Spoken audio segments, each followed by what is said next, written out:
Beyond Time, bab 212-221. Untuk melihat video selengkapnya, sahabat bisa kunjungi playlist yang telah Sabta Novel sediakan. Yuk mari, kita berimajinasi bersama dan masuk ke alur ceritanya.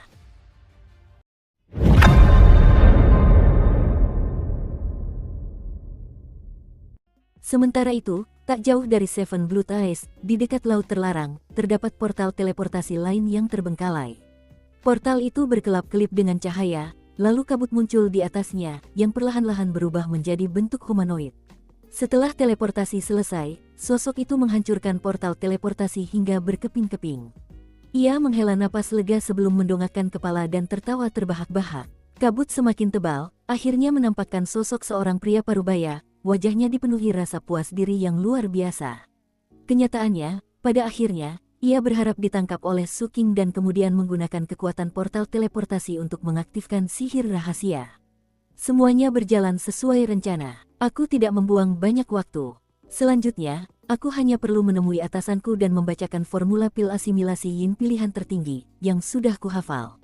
Sampai sekarang, hanya aku yang tahu, jadi kalau dia tidak menyerahkan alat pembayaran yang kuinginkan, dia bisa lupa untuk mendapatkan formulanya.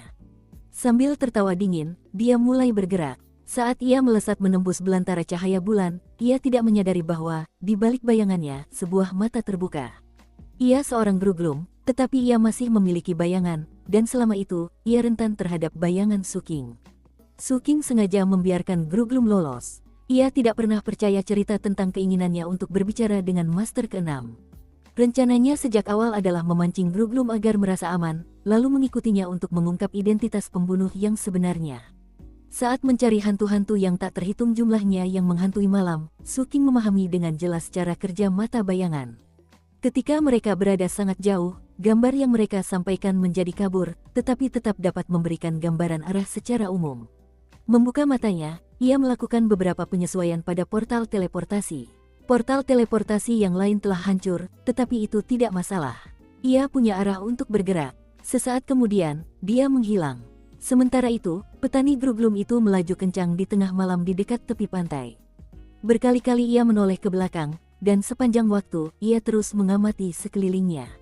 Meskipun sudah memastikan bahwa ia tidak sedang diikuti, ia tetap sangat berhati-hati.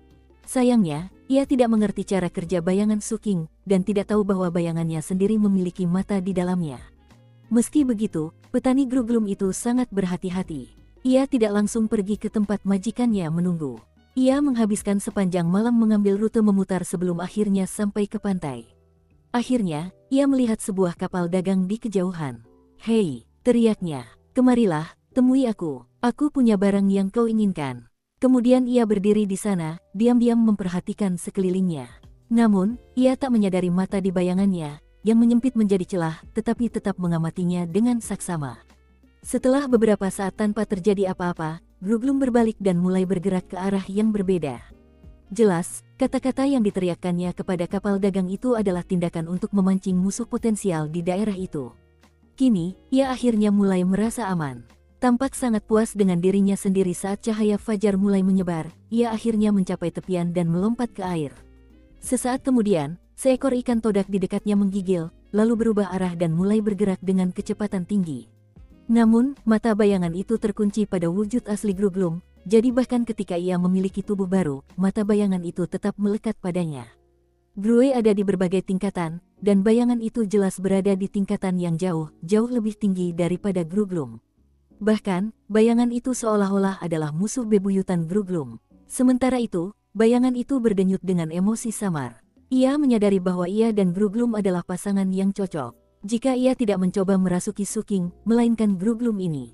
Bayangan itu tiba-tiba memaksa dirinya untuk berhenti memikirkan hal-hal jahat seperti itu. Tidak, Gruglum bukanlah tandingannya. Ia tidak sebanding dengan Su jahat, dan hanya makanan. Bagaimana mungkin bayangan itu bisa memiliki makanan? Pikiran-pikiran itu membuat bayangan itu merasa malu, tetapi sekaligus ketakutan karena teringat akan siksaan yang dialaminya di tangan Su yang jahat. Memaksa dirinya untuk tetap ceria, ia bekerja keras mengamati apa yang terjadi dan menyampaikan informasi itu kepada Su King. Gruglum tidak tahu apa yang sedang terjadi. Waktu berlalu, ikan todak yang kerasukan melesat di air, mengambil jalur yang lebar dan melengkung. Gruglum berganti inang 7 atau 8 kali, memilih hewan laut yang berbeda setiap kali. Akhirnya, pada malam hari kedua, ia merasuki seekor bintang laut. Sambil menunggangi ombak, bintang laut itu akhirnya mendarat di pantai berpasir hitam dalam wilayah Seven Blue Ties. Air laut menetes ke pasir hitam, dan cahaya bulan menyinari air yang berbusa. Segalanya terasa misterius dan sunyi.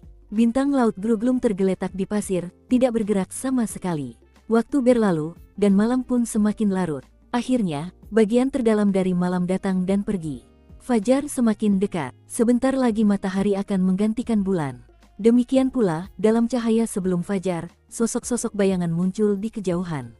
Ada 4 orang. Mereka mengenakan jubah tau hitam dengan tudung yang menutupi kepala, sehingga raut wajah mereka tidak terlihat. Bahkan, jubah mereka begitu tebal sehingga mustahil untuk membedakan apakah mereka manusia atau bukan. Tak satu pun dari mereka melepaskan fluktuasi basis kultivasi, dan ada juga kabut samar aneh di sekitar mereka. Kabut itu menghalangi indera ilahi, dan bukan hasil dari perangkat magis, melainkan kemampuan bawaan spesies. Keempat sosok itu berjalan menyusuri pantai hingga akhirnya mencapai Gruglum dalam wujud bintang laut. Ketika mereka berhenti, salah satu dari mereka hanya berdiri di sana, sementara 3 lainnya bergerak menjauh ke 3 arah berbeda. Di kejauhan, mereka mengeluarkan benda-benda seperti cakram yang mereka letakkan di tanah dan mengamatinya. Mereka jelas sedang mengamati area tersebut. Setelah selesai, mereka berbalik dan berdiri di tempat dengan hormat. Angin sepoi-sepoi bertiup melintasi pantai, membawa aroma laut yang menyengat.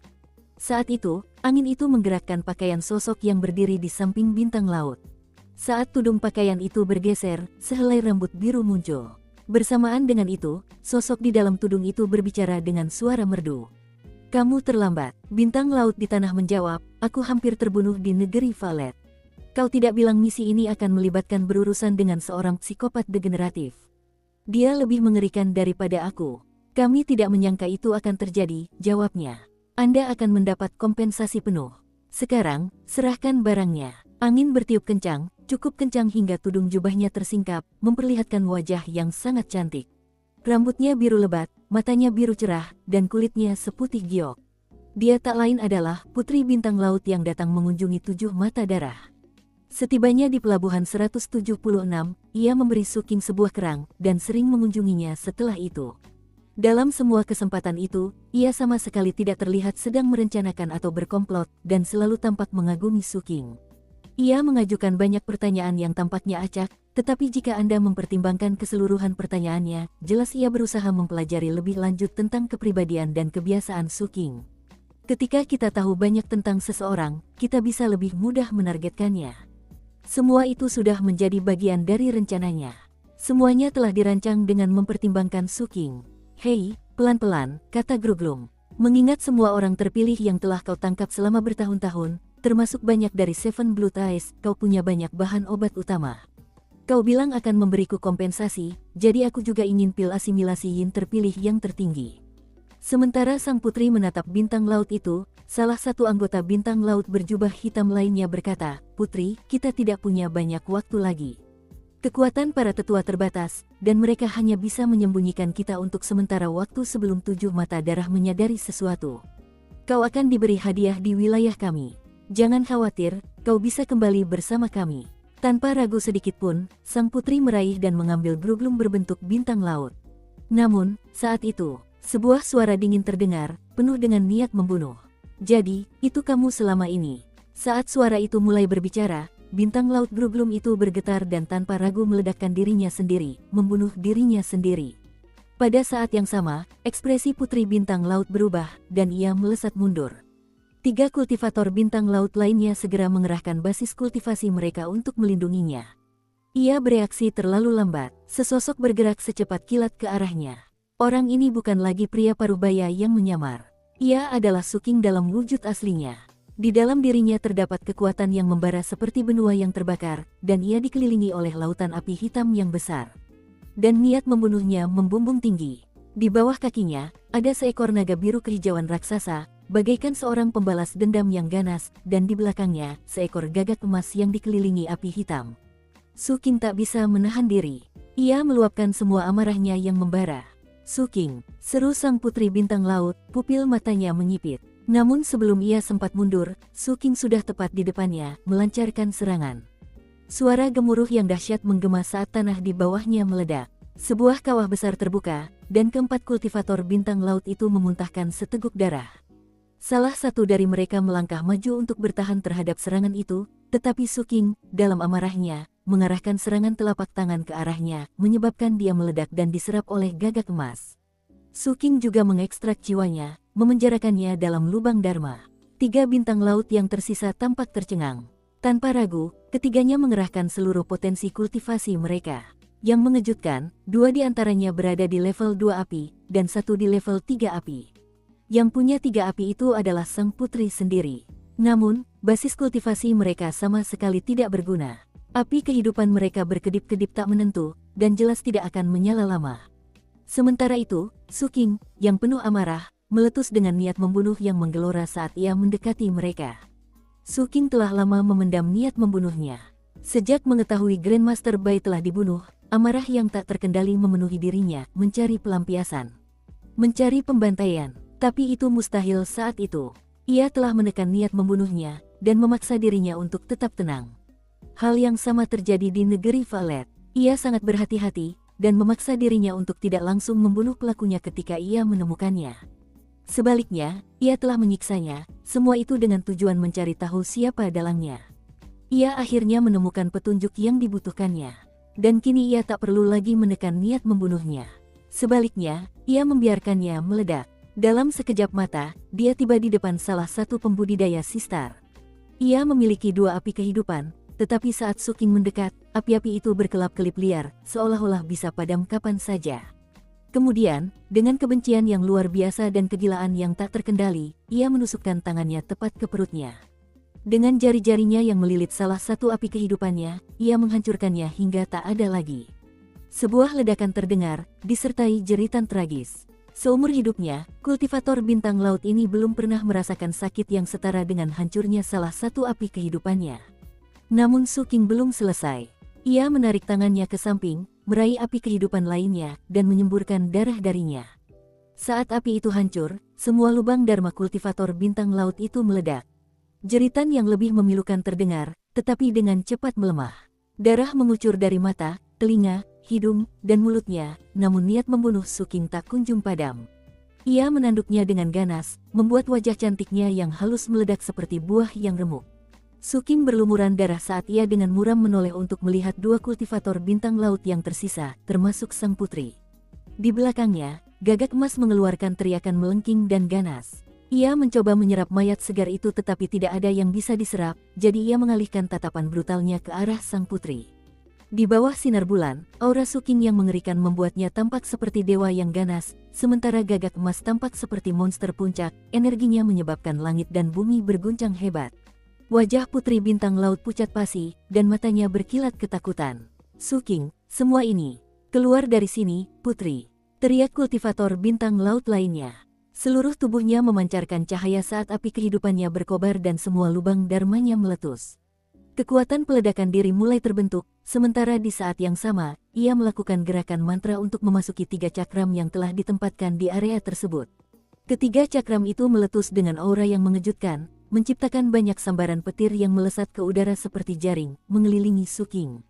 Melihat itu, sang putri bintang laut menggertakkan giginya, berbalik, dan berlari menuju laut. Ia tahu bahwa jika ia kembali ke 7 mata darah, ia tidak akan pernah pergi.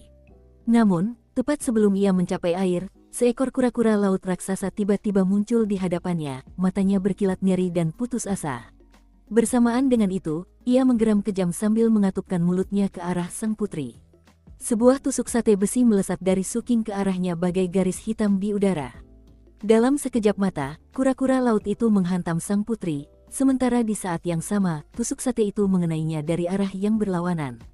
Saat itu terjadi, niat membunuh berkobar di mata Su King, sementara jaring petir dari 3 cakram itu mengencang di sekelilingnya.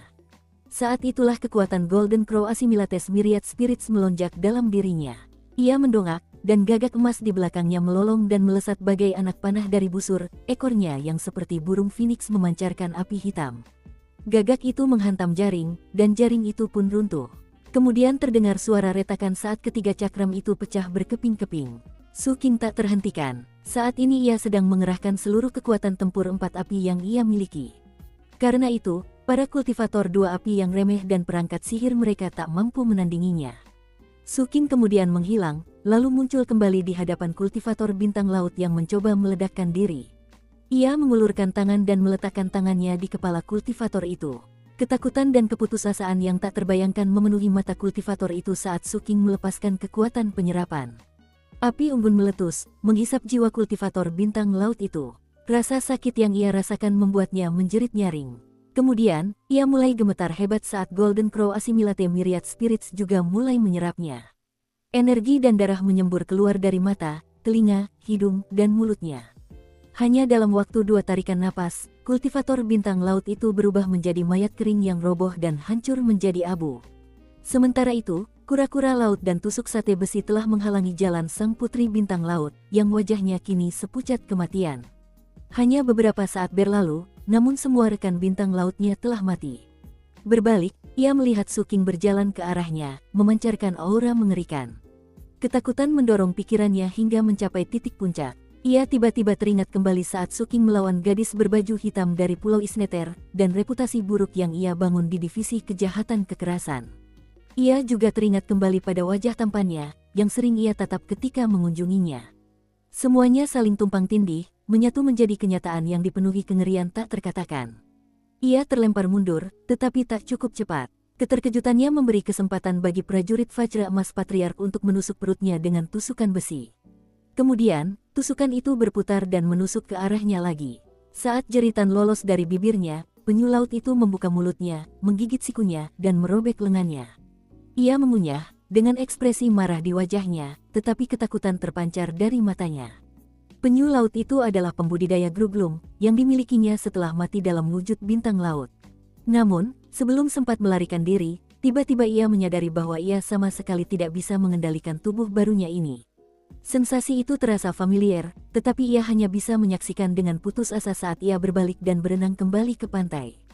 Dan kini, sang putri bintang laut, yang telah ditikam berkali-kali, dan tampaknya berada di ambang kehancuran mental total, menatap Su King. Dengan gemetar, ia menangis pilu dan berkata, "Su King, aku juga korban dalam hal ini." "Aku juga." Sebelum ia sempat berkata apa-apa lagi, Su King menamparnya, menyebabkan wajahnya membengkak, gigi-giginya beterbangan dan tengkoraknya retak.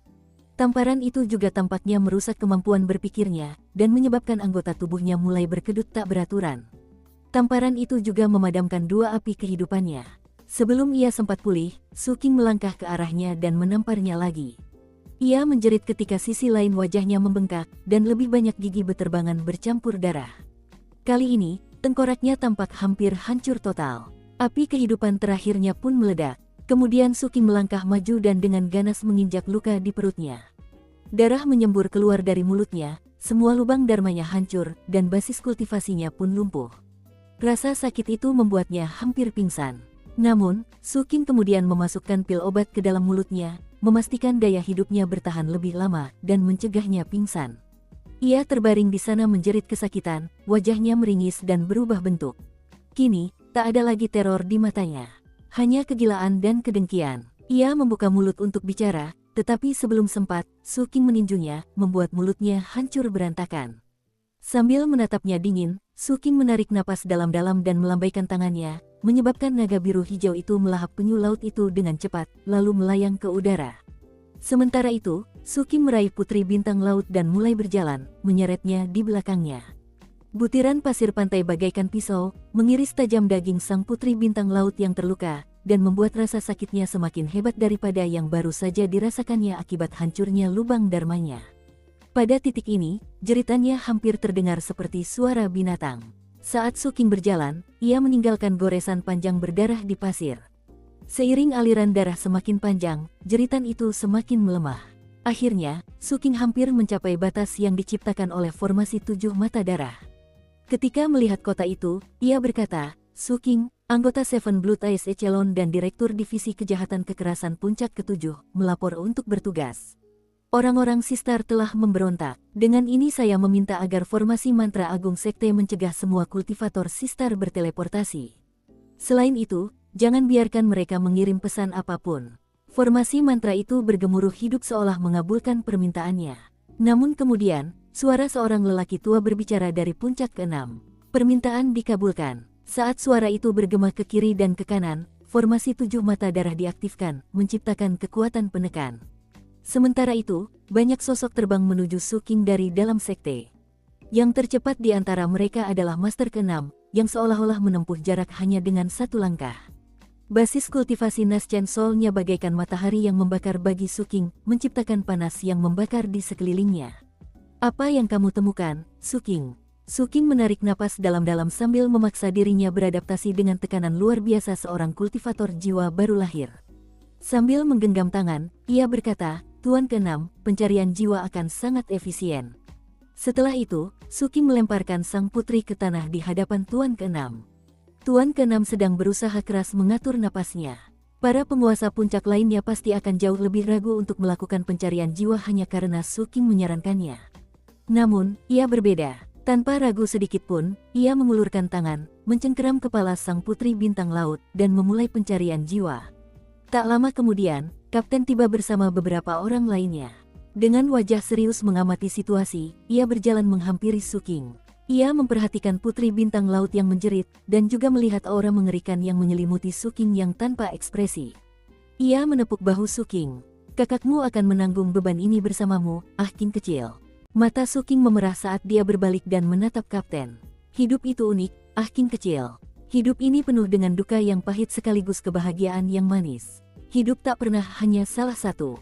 Bahkan, tak mungkin. Bahkan dewa di atas kita di langit pun tak bisa mengubahnya. Kita manusia, bukan hewan, dan karena itu, aku mengerti kesedihanmu, dan aku mengerti amarahmu. Kurasa yang ingin kukatakan adalah, lakukan apa yang harus kau lakukan. Ikuti kata hatimu, dan jalani hidup seperti yang kau inginkan. Sang kapten tersenyum, dan senyumnya tampak secerah matahari. Cahaya itu memasuki mata Suking dan memancarkan niat membunuh di dalam dirinya, memicu sensasi yang tak biasa. Ia tak berkata apa-apa sebagai tanggapan. Ia jarang mendengar hal seperti itu. Hanya 2 orang yang pernah berbicara kepadanya tentang prinsip-prinsip kehidupan, yaitu Sersan Thunder dan Grandmaster Bai. Sesaat berlalu, lalu Suking menatap kapten dan mengangguk dengan sungguh-sungguh. Kemudian ia berbalik dan menunggu Master ke-6 menyelesaikan pencarian jiwanya. Suking telah menyerahkan putri bintang laut, tetapi belum menyerahkan Gruglum. Ia belum cukup menyiksa Gruglum, dan belum mendapatkan semua informasi yang bisa diperoleh darinya. Sekarang dalangnya sudah terbongkar, informasi lebih lanjut apapun yang dibutuhkan akan diberikan oleh Putri Sistar. Saat Master ke-6 melakukan pencarian jiwa, ia gemetar, dan urat-urat di wajah dan lehernya menonjol. Ia bergumam marah, lalu tiba-tiba berteriak kaget. Akhirnya, seolah ia telah melihat semua yang perlu dilihatnya, ia pun berteriak murka.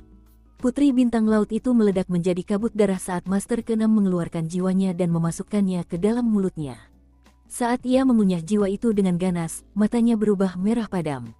Tanpa mengucapkan sepatah kata pun, ia melakukan gerakan mantra dan menunjuk ke langit. Sebagai respons, formasi 7 mata darah bergemuruh, dan aliran cahaya melesat turun darinya ke bagian tertentu di ibu kota. Tanah bergetar, mengguncang kota, dan jeritan kesakitan terdengar saat banyak sosok terseret ke udara oleh sinar cahaya tersebut. Sepertinya ada sekitar 200 orang, semuanya kultivator Sistar. Yang mengejutkan, 3 di antaranya adalah ahli inti emas, dan mereka tampak sangat khawatir dan terkejut. Mereka berjuang sia-sia. Formasi 7 mata darah begitu kuat sehingga sekuat apapun mereka melawan, formasi itu tidak berpengaruh. Sesaat kemudian, Master ke-6 mengepalkan tangannya. 200 kultivator bintang laut terpental di udara di hadapan Master ke-6. Kekuatannya begitu dahsyat sehingga banyak dari mereka tak mampu menahannya, dan tubuh mereka tercabik-cabik. Mereka yang selamat terhuyung-huyung berhenti di hadapannya, gemetar ketakutan. Dengan mata penuh amarah yang ganas, Master ke-6 menarik napas tajam. Warna-warna liar berkelebat di langit dan bumi, dan angin kencang berhembus. Semua kultivator yang melayang di udara menjerit nyaring saat tubuh mereka layu dengan cepat, dan jiwa mereka tercabut. Terlihat aliran bayangan jiwa muncul dari mata, telinga, hidung, dan mulut mereka, yang kemudian mengalir ke Master ke-6. Termasuk para kultivator inti emas. Bagi Master ke-6, tampaknya tidak ada perbedaan antara kondensasi ki, pembentukan fondasi, dan inti emas. Master ke-6 mulai mengunyah sekitar 200 jiwa sambil mengekstrak informasi dari mereka. Saat ia melakukannya, matanya semakin merah. Jeritan kesakitan terdengar hingga akhirnya semua jiwa telah dilahap. Master ke-6 memejamkan mata sejenak. Kemudian ia membukanya, menampakkan niat membunuh yang membara. Menarik napas dalam-dalam, ia menatap Su King. Itu merupakan suatu perjuangan, tetapi Su King berhasil menahan tekanan mengerikan dari level Naschen Soul saat ia menoleh ke arah Master ke-6. Su King, aku berhutang budi padamu. Jika Tuan ke-7 tidak menerimamu, maka aku ingin kau menjadi salah satu murid penerusku. Dengan itu, Master ke-6 mengeluarkan sebuah slip giok biru. Slip itu berbeda dari jenis slip giok apapun yang pernah dilihat Su King sebelumnya. Slip itu tidak tampak terbuat dari batu roh, melainkan semacam material yang bahkan lebih berharga dari itu. Dan slip itu memancarkan aura yang sebanding dengan level inti emas. Sambil mengangkat slip giok biru itu, Tuan ke-6 berkata pelan, "Kakak ke-7." Sebenarnya, ia tidak perlu mengucapkan kata-kata itu dengan jelas. Ia bisa saja memproyeksikannya melalui kehendak ilahi. Namun, karena Su King bertanggung jawab untuk mengungkap semuanya, ia berbicara dengan lantang agar Su King dapat mendengarnya. "Aku sudah menemukan akar permasalahannya," katanya pelan. Bertahun-tahun yang lalu, orang-orang Sistar mendapatkan separuh pertama formula pil asimilasi yin tertinggi. Setelah itu, mereka diam-diam mulai menculik murid-murid terpilih dari berbagai spesies. Mereka bekerja keras untuk merahasiakan masalah ini. Ada banyak sekali korban selama bertahun-tahun, dan salah satunya adalah putraku. Bahan aktif dalam obat itu sudah lengkap, tetapi mereka kehilangan separuh formulanya. Itulah sebabnya mereka membunuh Grandmaster Bai. Para bintang laut datang ke Seven Blood Eyes untuk melanjutkan konspirasi mereka. Setiap bagian dari rencana tersebut, mulai dari penculikan orang-orang terpilih hingga pembunuhan Grandmaster Bai, diperintahkan langsung oleh kepala suku bintang laut. Sekilas, rencana ini tampak sangat berani. Tapi kenyataannya, Sistars itu lemah. Mereka bahkan tidak punya satupun ahli Naschen Soul. Kalaupun ternyata patriark mereka terlibat, dan membantu mereka menutupi semuanya, mustahil kelompok seperti Sistars bisa melakukan sesuatu yang luar biasa ini tanpa membocorkan petunjuk apapun. Pasti ada orang lain yang terlibat dan kita tidak tahu. Apa saranmu? Di pinggir jalan, Su King berusaha keras untuk bernapas dengan teratur. Matanya menyala dengan niat membunuh, dan ia memancarkan aura yang mengerikan. Ia mendengar bahwa kepala suku Sistar adalah dalang utama, dan juga mendengar Tuan ke-6 mengatakan bahwa ada orang lain yang terlibat dalam konspirasi tersebut. Mengenai siapa konspirator misterius itu, Su King merasa mereka akan segera mengetahuinya. Namun, saat ini, keinginan terbesarnya adalah membantai kepala suku Sistar. Saat niat membunuh Su King membara, dia mendengar suara Master ke-7 keluar dari slip giok biru. "Orang-orang Sistar melanggar perjanjian aliansi kita, dan karenanya pantas dibasmi. Waktu sangat penting, tapi aku tak bisa kembali." "Kau tak perlu kembali," jawab Tuan ke-6. "Kalau kau tak keberatan, konfirmasikan dengan Patriark bahwa aku boleh menanganinya. Aku sudah memendam ini selama bertahun-tahun. Aku siap dibantai." Niat membunuh di mata Master ke-6 sama kuatnya dengan Su King, sampai-sampai sepertinya ia tak akan mampu mengendalikannya lebih lama lagi. Selama sekitar 12 tarikan napas, tak ada respons dari slip giok itu. Kemudian, sebuah suara serak dan muram menggema darinya. "Murid ke-6, dengarkan perintahku." "Patriark," kata Tuan ke-6 dengan hormat. Su King, Kapten, dan yang lainnya yang hadir menundukkan kepala. "Kau sudah melewati masa sulit selama bertahun-tahun. Pastikan tidak ada satupun orang Sistar yang selamat. Basmi mereka semua." Tuan ke-6 mendongak, matanya memancarkan kegilaan. Su King juga mendongak, matanya dipenuhi niat membunuh. "Perintahmu harus dipatuhi, Patriark." Tuan ke-6 menarik napas dalam-dalam, lalu mendongak dan tertawa terbahak-bahak. Tawa itu sama sekali tidak riang. Sebaliknya, tawa itu mengandung kesedihan dan kegilaan yang tak terkira, dan menjelang akhir, hampir terdengar seperti tangisan. Kemudian ia melambaikan tangannya, dan puncak ke-6 yang jauh mulai bergemuruh keras. Sesaat kemudian, seluruh puncak gunung terangkat ke udara dalam gumpalan debu yang besar.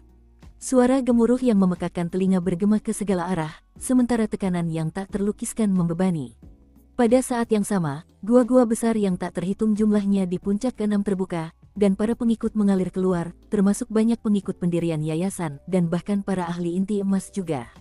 Meskipun sebagian besar murid puncak ke-6 berada di medan perang Sea Zombie, puncak ke-6 memiliki satu hal yang tidak kurang, yaitu perangkat sihir dan boneka. Suara gemuruh yang mengerikan bergema saat ribuan boneka terbang ke udara. Pada saat yang sama, berbagai perangkat sihir bermunculan, semuanya dirancang untuk peperangan. Dari kejauhan, puncak keenam yang megah, berkilauan dengan cahaya tak terbatas, dan berdenyut dengan tekanan dan energi yang sangat besar, tampak seperti benteng terapung raksasa. Master keenam melangkah maju, dan saat ia mendekat, puncak keenam bergetar. Para boneka, murid-murid pendirian yayasan, dan para ahli inti emas semuanya berlutut dan bersujud. Hormat kami, Peak Lord. Suara mereka bergema hingga ke surga. Su King sangat terguncang. Bahkan mata kapten terbelalak saat ia bergumam, orang tua itu bilang dia dan paman sekte keenam dulunya adalah orang terpilih yang terkenal, tetapi selama bertahun-tahun, paman sekte keenam begitu terpuruk dalam kesedihan sehingga ia ceroboh dalam kultivasinya. Apakah ini yang disebut kultivasi yang ceroboh? Ia mengubah seluruh puncak keenam menjadi benteng yang mengerikan. Ini tidak pernah terdengar. Kita bahkan tidak melihat hal seperti ini dalam perang Sea Zombie. Tuan keenam tiba-tiba berhenti di udara dan menatap dingin ke arah kapten. Kapten mundur, kemudian tatapan Tuan keenam beralih ke Su King, dan sorot matanya melembut. Su King, ambillah ini untuk menjagamu tetap aman. Ia melambaikan tangannya, dan dari dalam labu alkohol yang tak pernah lepas dari tangannya selama bertahun-tahun, seberkas cahaya muncul dan melesat ke arah Su King. Dalam perjalanannya, cahaya itu berubah menjadi liontin biru. Liontin itu berhenti di depan Su King, melayang di udara dan memancarkan cahaya yang luar biasa. Berdasarkan apa yang Su King rasakan, liontin itu mengandung kekuatan perlindungan yang tak terbatas. Perisai jiwa baru lahir, desah kapten, matanya terbelalak karena iri. Juga, Su King, lanjut Tuan keenam, pergilah ke musuhmu di pelabuhan 176. Ambil gulungan berisi kaligrafi sang patriark. Keempat karakter itu masing-masing mengandung kemampuan ilahi. Dengan gulungan itu di tangan, ditambah perisaiku, kau bisa ikut denganku untuk membantai bintang laut sepuasmu. Kau akan membalas dendam. Kami berdua akan mencurahkan isi hati kami hari ini. Dengan itu, Master keenam melangkah ke puncak keenam. Su King mengangguk. Ia siap membunuh. Ia ingin menebas bintang laut manapun yang dilihatnya. Ia ingin membunuh kepala suku bintang laut. Ia ingin membunuh sampai darah mengalir deras. Jika tidak, rasa frustrasinya tak terobati. Jika tidak, gurunya tak bisa beristirahat dengan tenang. Perintah telah didengar, Tuan keenam. Su King menggenggam tangan, lalu berlari menuju distrik pelabuhan. Sesampainya di museum, ia mengangguk kepada dua tetua inti emas yang berjaga, mengambil gulungan kaligrafi sang patriark, lalu menuju puncak keenam. Bersama kapten, ia melangkah ke puncak keenam. Setelah itu, suara gemuruh yang dahsyat bergema, dan langit serta bumi seakan terdistorsi saat seluruh puncak gunung menembus udara menuju laut terlarang. Saat bergerak, seluruh gunung tiba-tiba menjadi kabur, dan kemudian menghilang dalam teleportasi yang lebih besar. Kematian akan datang kepada orang-orang Sistar.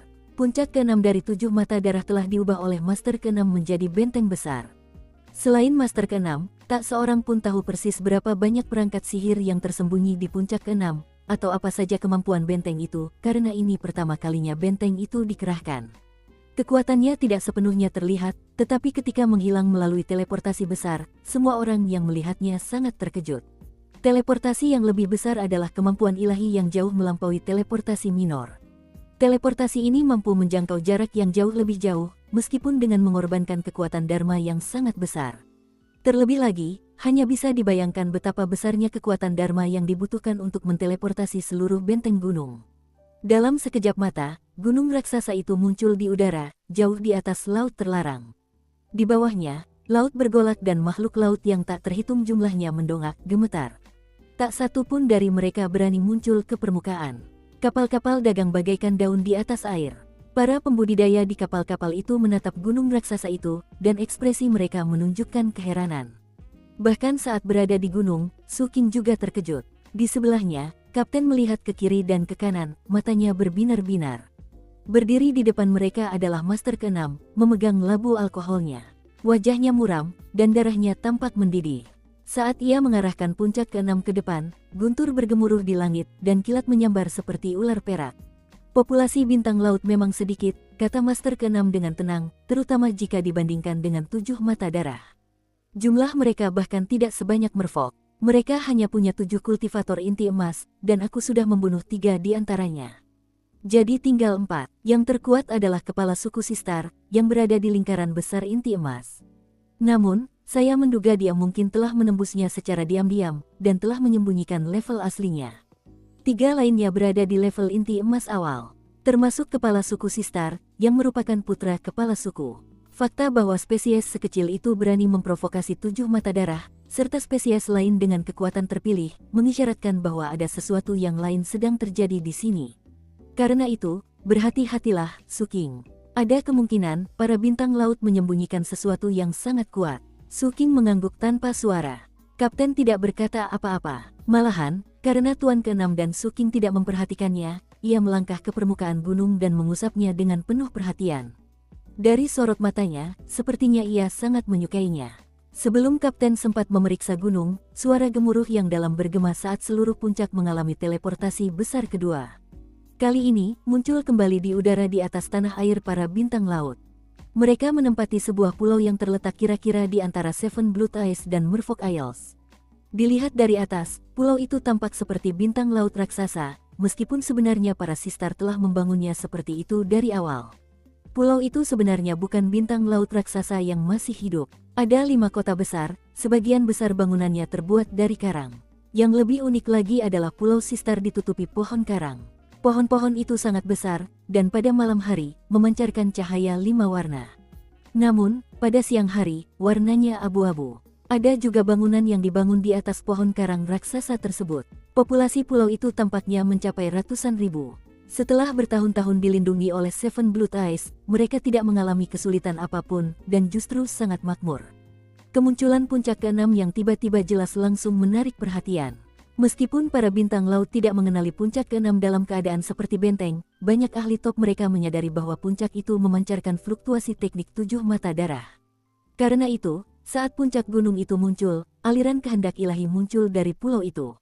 Apa gunanya kami menghormati kunjunganmu, Seven Blue Ice? Siapapun anggota senior yang datang, mohon maafkan kami atas segala pelanggaran tata krama. Orang yang mengirimkan kehendak ilahi adalah seorang lelaki tua berjubah Tao 5 warna. Ia tersenyum lebar, tetapi jelas terlihat khawatir saat ia melayang ke udara dan menggenggam tangan ke arah puncak ke-6. Satu-satunya respons yang ia dapatkan hanyalah jentikan jari dari Master ke-6 yang murka. Kemudian seluruh puncak ke-6 bergemuruh dan jatuh ke arah pulau seperti stempel segel raksasa. Tekanan dahsyat mendahuluinya, menghantam para bintang laut, menyebabkan banyak gunung di pulau itu runtuh. Tanah berguncang, dan retakan besar muncul di mana-mana. Lelaki tua yang keluar untuk menyambut mereka tak lain adalah kepala suku bintang laut. Dengan wajah tertunduk, ia berkata, "Apa maksudmu, Tuan ke-6? Apa maksudnya? Katakan saja, dasar brengsek." Suara Master ke-6 dipenuhi niat membunuh yang tak terkendali saat ia melayang keluar untuk menemui kepala suku Sistar. Lalu ia mengulurkan tangannya dengan gerakan mencengkeram yang ganas. Langit menjadi gelap, bintang-bintang meredup, dan langit retak. Sang Patriark Sistar tak punya cara untuk menghindari serangan itu. Tangan Master ke-6 mencengkeram kepalanya dan menghancurkannya dengan ganas. Hasilnya adalah ledakan dahsyat saat kepala Sang Patriark meledak. Namun, saat ia meledak, bayangan darah berbentuk bintang terbang keluar, lalu berubah menjadi sosok humanoid di kejauhan. Sambil batuk darah, ia berkata, "Tuan ke-6, ini pasti salah paham." Master ke-6 menatap dingin ke arah Patriark Sistar yang telah berubah bentuk. "Jadi, kau selama ini menyembunyikan level kultivasimu. Kau berhasil mencapai Nascent Soul. Yah, itu tidak masalah. Itu hanya membuat segalanya menarik. Kau membiarkanku menderita selama bertahun-tahun setelah kehilangan putraku, jadi aku akan membalas budi dengan membiarkanmu menyaksikan tanah leluhurmu dan seluruh rakyatmu dihancurkan." Setelah itu, ia melakukan gerakan mantra tangan kanan dan mengulurkan tangannya. Puncak ke-6 bergemuruh semakin keras saat terus turun dengan cepat menuju Pulau Bintang Laut. Namun, puncak itu tidak mendarat di permukaan. Sebaliknya, puncak itu berhenti sekitar 3.000 meter di atas kepala, lalu mengirimkan aliran api biru ke bawah. Aliran-aliran itu tampak seperti sungai api biru, seketika membakar bangunan-bangunan yang tak terhitung jumlahnya, dan memicu jeritan mengerikan di mana-mana. "Berasimilasilah. Aku akan mengasimilasi spesiesmu, tanahmu, darahmu. Aku akan mengasimilasi semua bintang laut dan mengubahmu menjadi lilin yang akan menyala siang dan malam di depan makam putraku tercinta." Mata Master ke-6 memerah dan dipenuhi kegilaan saat ia melambaikan tangannya, menyebabkan deretan demi deretan perangkat sihir bermunculan di puncak ke-6. Dan ketika perangkat-perangkat itu menyala, sinar cahaya yang tak terhitung jumlahnya melesat ke arah Pulau Bintang Laut. Pada saat yang sama, boneka-boneka di sekitarnya berdengung dengan niat membunuh saat mereka menyerbu untuk melancarkan pembantaian. Para murid dan tetua puncak ke-6 juga turun untuk bertarung. Melihat semua ini, raut wajah sang patriark bintang laut berubah muram. Ia ingin melakukan sesuatu untuk menghentikan serangan itu, tetapi sebelum ia sempat, Tuan ke-6 menyerangnya. Sekali lagi, darah menyembur keluar dari mulut sang patriark bintang laut. Namun kemudian, kilatan perak melintas di matanya, dan energinya melonjak, menciptakan badai di sekelilingnya saat Tuan ke-6 mendekat lagi. Saat itu terjadi, Su King dan Kapten melompat dari puncak ke-6 dan melesat ke tanah di bawah. Su King mendarat di salah satu pohon koral. Koral abu-abu itu tak mampu menahan kekuatan yang dihasilkan dan runtuh di bawahnya. Su King, dengan mata merah dan hasrat membunuh yang berdenyut, jatuh ke arah orang-orang bintang laut di bawahnya. Kapten terus mengikutinya. Ia bisa merasakan aura ganas yang menyelimuti Su King, dan tahu bahwa hanya darah dan pembantaian yang bisa menghilangkannya. Orang-orang bintang laut tidak penting bagi Kapten. Namun, karena Tuan ke-7 telah mempercayakan masalah ini kepadanya, dan karena hubungannya dengan Su King, ia sangat ingin Su King kembali normal. Karena itu, ia hanya di sini untuk satu alasan, untuk menunjukkan dukungannya kepada Su King. Bunuh mereka, adik kecil, gumam Kapten, matanya berbinar-binar. Di dunia yang kacau ini, pembantaian adalah satu-satunya cara untuk benar-benar melampiaskan amarah. Aku pernah mengalami hal seperti ini sebelumnya. Kalau kau tidak melakukan beberapa pembantaian seperti ini, tak seorang pun akan menghormatimu. Di depan, Su King sudah melakukan pembantaian itu. Ia telah menyalakan api kehidupannya, dan tusuk sate besinya berputar di sekelilingnya. Ia menyerang apapun yang bergerak, menyebabkan suara gemuruh besar bergema. Tiba-tiba, sebuah bintang laut pendirian yayasan muncul di hadapannya. Sebelum kultivator itu sempat bereaksi, Su King menghantamnya dengan ganas, membuatnya meledak. Darah dan darah berjatuhan, Su King melihat seekor serangga kecil berwarna perak menggeliat keluar dari dagingnya. Setelah meliriknya sekilas, ia berlari menuju kuil leluhur bintang laut, tempat kepala suku bintang laut sedang duduk bersila sambil meramu pil. Dalam perjalanan ke pulau itu, Tuan ke-6 telah menjelaskan apa yang akan terjadi. Tuan ke-6 akan memfokuskan balas dendamnya pada kepala suku Sistar, dan juga akan mengasimilasi seluruh penduduk Sistar. Sasaran Su King adalah kepala suku, yang telah memberi perintah agar Grandmaster Bai dibunuh. Seluruh benua terbakar di dalam Su King saat ia berpacu menuju kuil leluhur. Api biru menghujani dari atas, menghancurkan bangunan-bangunan dan menyebabkan banyak bintang laut menjerit kesakitan. Tanah hancur dan kemudian mulai meleleh karena panas yang menyengat. Api biru mulai berkumpul di titik-titik rendah, seolah-olah memurnikan bumi itu sendiri. Banyak boneka puncak ke-6, didorong oleh kehendak guru ke-6, melakukan pembantaian, diikuti oleh para murid puncak ke-6. Pulau Bintang Laut berada dalam kekacauan total. Bangunan-bangunan karang hancur, dan dari 5 kota di pulau itu, 3 telah dilalap api. Saat Su King melesat maju, sekelompok kultivator bintang laut muncul di depannya untuk menghalangi jalannya. Ia melambaikan tangan kanannya, dan Golden Crow Assimilates Myriad Spirits langsung mengubah mereka menjadi mayat. Ia sama sekali tidak melambat. Golden Crow mengikutinya, ekornya mengepulkan api seperti burung phoenix. Di saat yang sama, ia dikelilingi oleh awan hitam kumbang yang menyerupai wajah ganas. Bayangannya bersamanya, begitu pula tusuk sate besinya. Su King tampak seperti dewa kematian yang datang ke dunia fana, tak terhentikan, siap membunuh segalanya. Jauh di kubah surga, Master ke-6 tertawa. Namun, tawa itu adalah tawa yang dipenuhi rasa sakit dan duka, dipenuhi duka yang tak terlukiskan, yang selama bertahun-tahun terkurung, telah berubah menjadi kegilaan. Sang Patriark Sistar telah berulang kali diremukkan di tangannya. Namun, Sang Patriark memiliki kemampuan ilahi yang mengerikan untuk terlahir kembali setelah dihancurkan. Dan kemampuan itu mendorong Master ke-6 ke dalam kegilaan yang lebih dalam. Semakin dalam rasa sakit dan dukanya, semakin besar niat membunuhnya yang membara ke surga. Rupanya, ia menguliti Sang Patriark hidup-hidup, mengirimkan potongan-potongan daging berdarah untuk dibakar oleh api di bawah. Namun kebenciannya belum terpuaskan. Di bawah sana, mata Su King memerah. Ia juga seperti orang gila. Sejak ia mendarat di pulau itu hingga tiba di kuil leluhur, semua bintang laut yang ia lihat mati. Ia melambaikan tangan kanannya, menyebabkan belati api unggun muncul, yang kemudian ia tebaskan ke tenggorokan seorang kultivator bintang laut. Sebuah kepala melayang, dan Su King melangkah maju untuk menghadapi kultivator bintang laut lainnya. Belatinya menghujam dada musuh berulang kali. Kemudian, belati itu melayang di udara dan menancap di tenggorokan kultivator bintang laut ketiga. Kemudian Su King melangkah maju dan menebas dengan belati lainnya. Kepala lainnya menggelinding. Sekali lagi, di dalam mayat itu, Su King melihat sesuatu yang tampak seperti benang-benang cacing perak yang kini telah terputus. Dalam beberapa kasus, benang-benang itu terbuat dari banyak cacing yang saling melilit. Dalam kasus lain, satu benang terbuat dari satu cacing. Pemandangan yang sangat mengerikan. Sepertinya semua kultivator bintang laut memilikinya. Su King telah melihat cacing-cacing itu di setiap bintang laut yang dibunuhnya, dan setelah mengumpulkan beberapa, ia menemukan bahwa cacing-cacing itu mencoba menggali ke dalam dirinya. Untungnya, dagingnya yang keras membuat hal itu mustahil, dan ia akhirnya membakarnya. Namun, cacing-cacing itu memiliki kekuatan hidup yang sangat kuat, dan api biasa dari dalam tubuh Su King tidak cukup kuat untuk menghancurkannya. Ia terpaksa menggunakan gagak emas. Di luar ketangguhan cacing-cacing kremi yang mengerikan itu, Su King merasa mereka dapat memengaruhi tekad dan jiwa para kultivator bintang laut. Salah satu alasan kesimpulan itu adalah karena ia melihat cacing-cacing kremi berkilauan di mata beberapa kultivator bintang laut. Setiap kali mereka berkilauan, para kultivator bintang laut tampak menjadi gila dan akan menyerang tanpa mempedulikan nyawa mereka sendiri.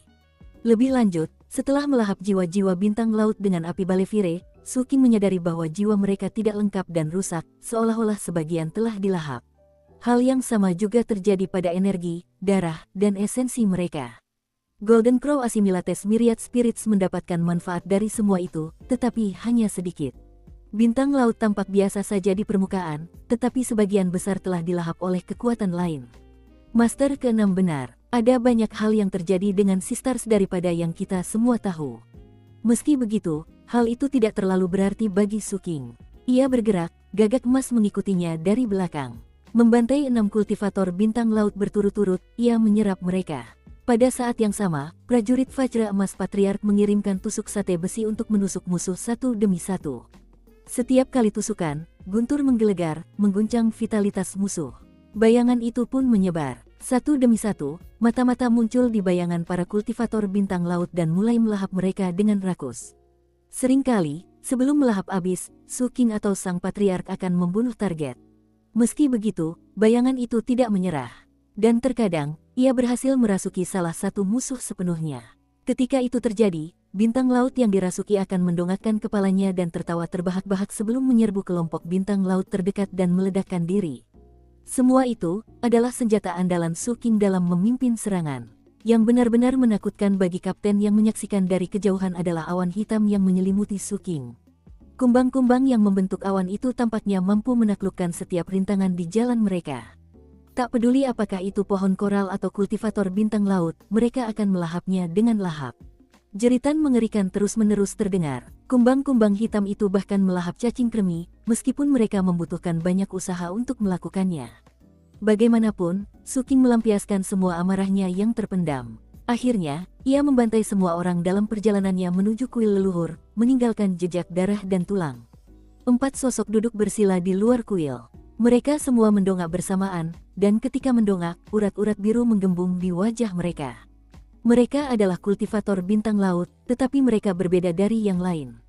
Perbedaan pertama terletak pada aura mereka semua melampaui tingkat 3 api, meskipun belum sepenuhnya mencapai tingkat 4 api.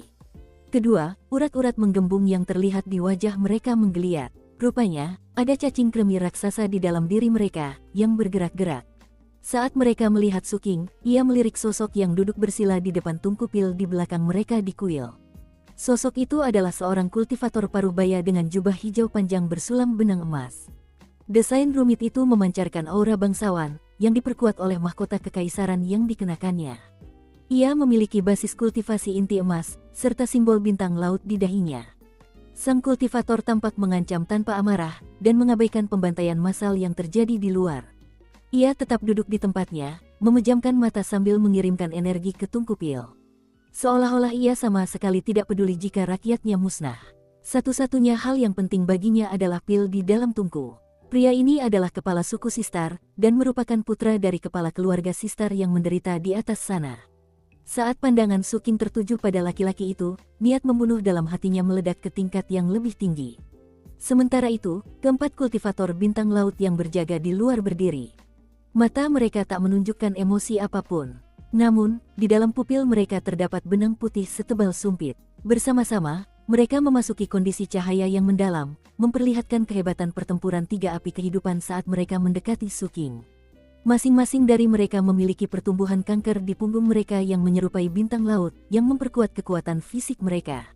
Sambil melolong, mereka semua melancarkan serangan tinju. Tinju mereka membuat segala sesuatu di area itu beriak dan terdistorsi saat kekuatan liar mengamuk. Su King tidak berusaha menghindari serangan itu. Ia berdiri di tempat, mata terpejam sementara bulu gagak emas yang berwarna hitam api membentang bak jubah kekaisaran. Ekornya yang berapi-api berubah menjadi jubah, dan kepalanya bagaikan mahkota kekaisaran yang bertengger di kepala Su King. Aura liar dan mendominasi terpancar dari Su King, membuatnya tampak seperti seorang kaisar muda. Kemudian, matanya terbuka. Sebuah ledakan terdengar ketika keempat kultivator bintang laut yang datang menyadari bahwa tinju mereka tak mampu melukai Golden Crow Assimilates Myriad Spirits. Sebaliknya, kekuatan serangan mereka menciptakan serangan balik yang membuat mereka semua terpental mundur. Sebelum mereka sempat berpikir untuk kabur, Su King melangkah maju, mengulurkan tangan kanannya, dan tanpa menyadari bahwa lawannya sedang dalam kondisi cahaya yang mendalam, ia mencengkeram leher bintang laut. Ia mengencangkan jari-jarinya, dan terdengar bunyi, krak. Kemudian, tusuk besi itu menusuk bintang laut 7 atau 8 kali.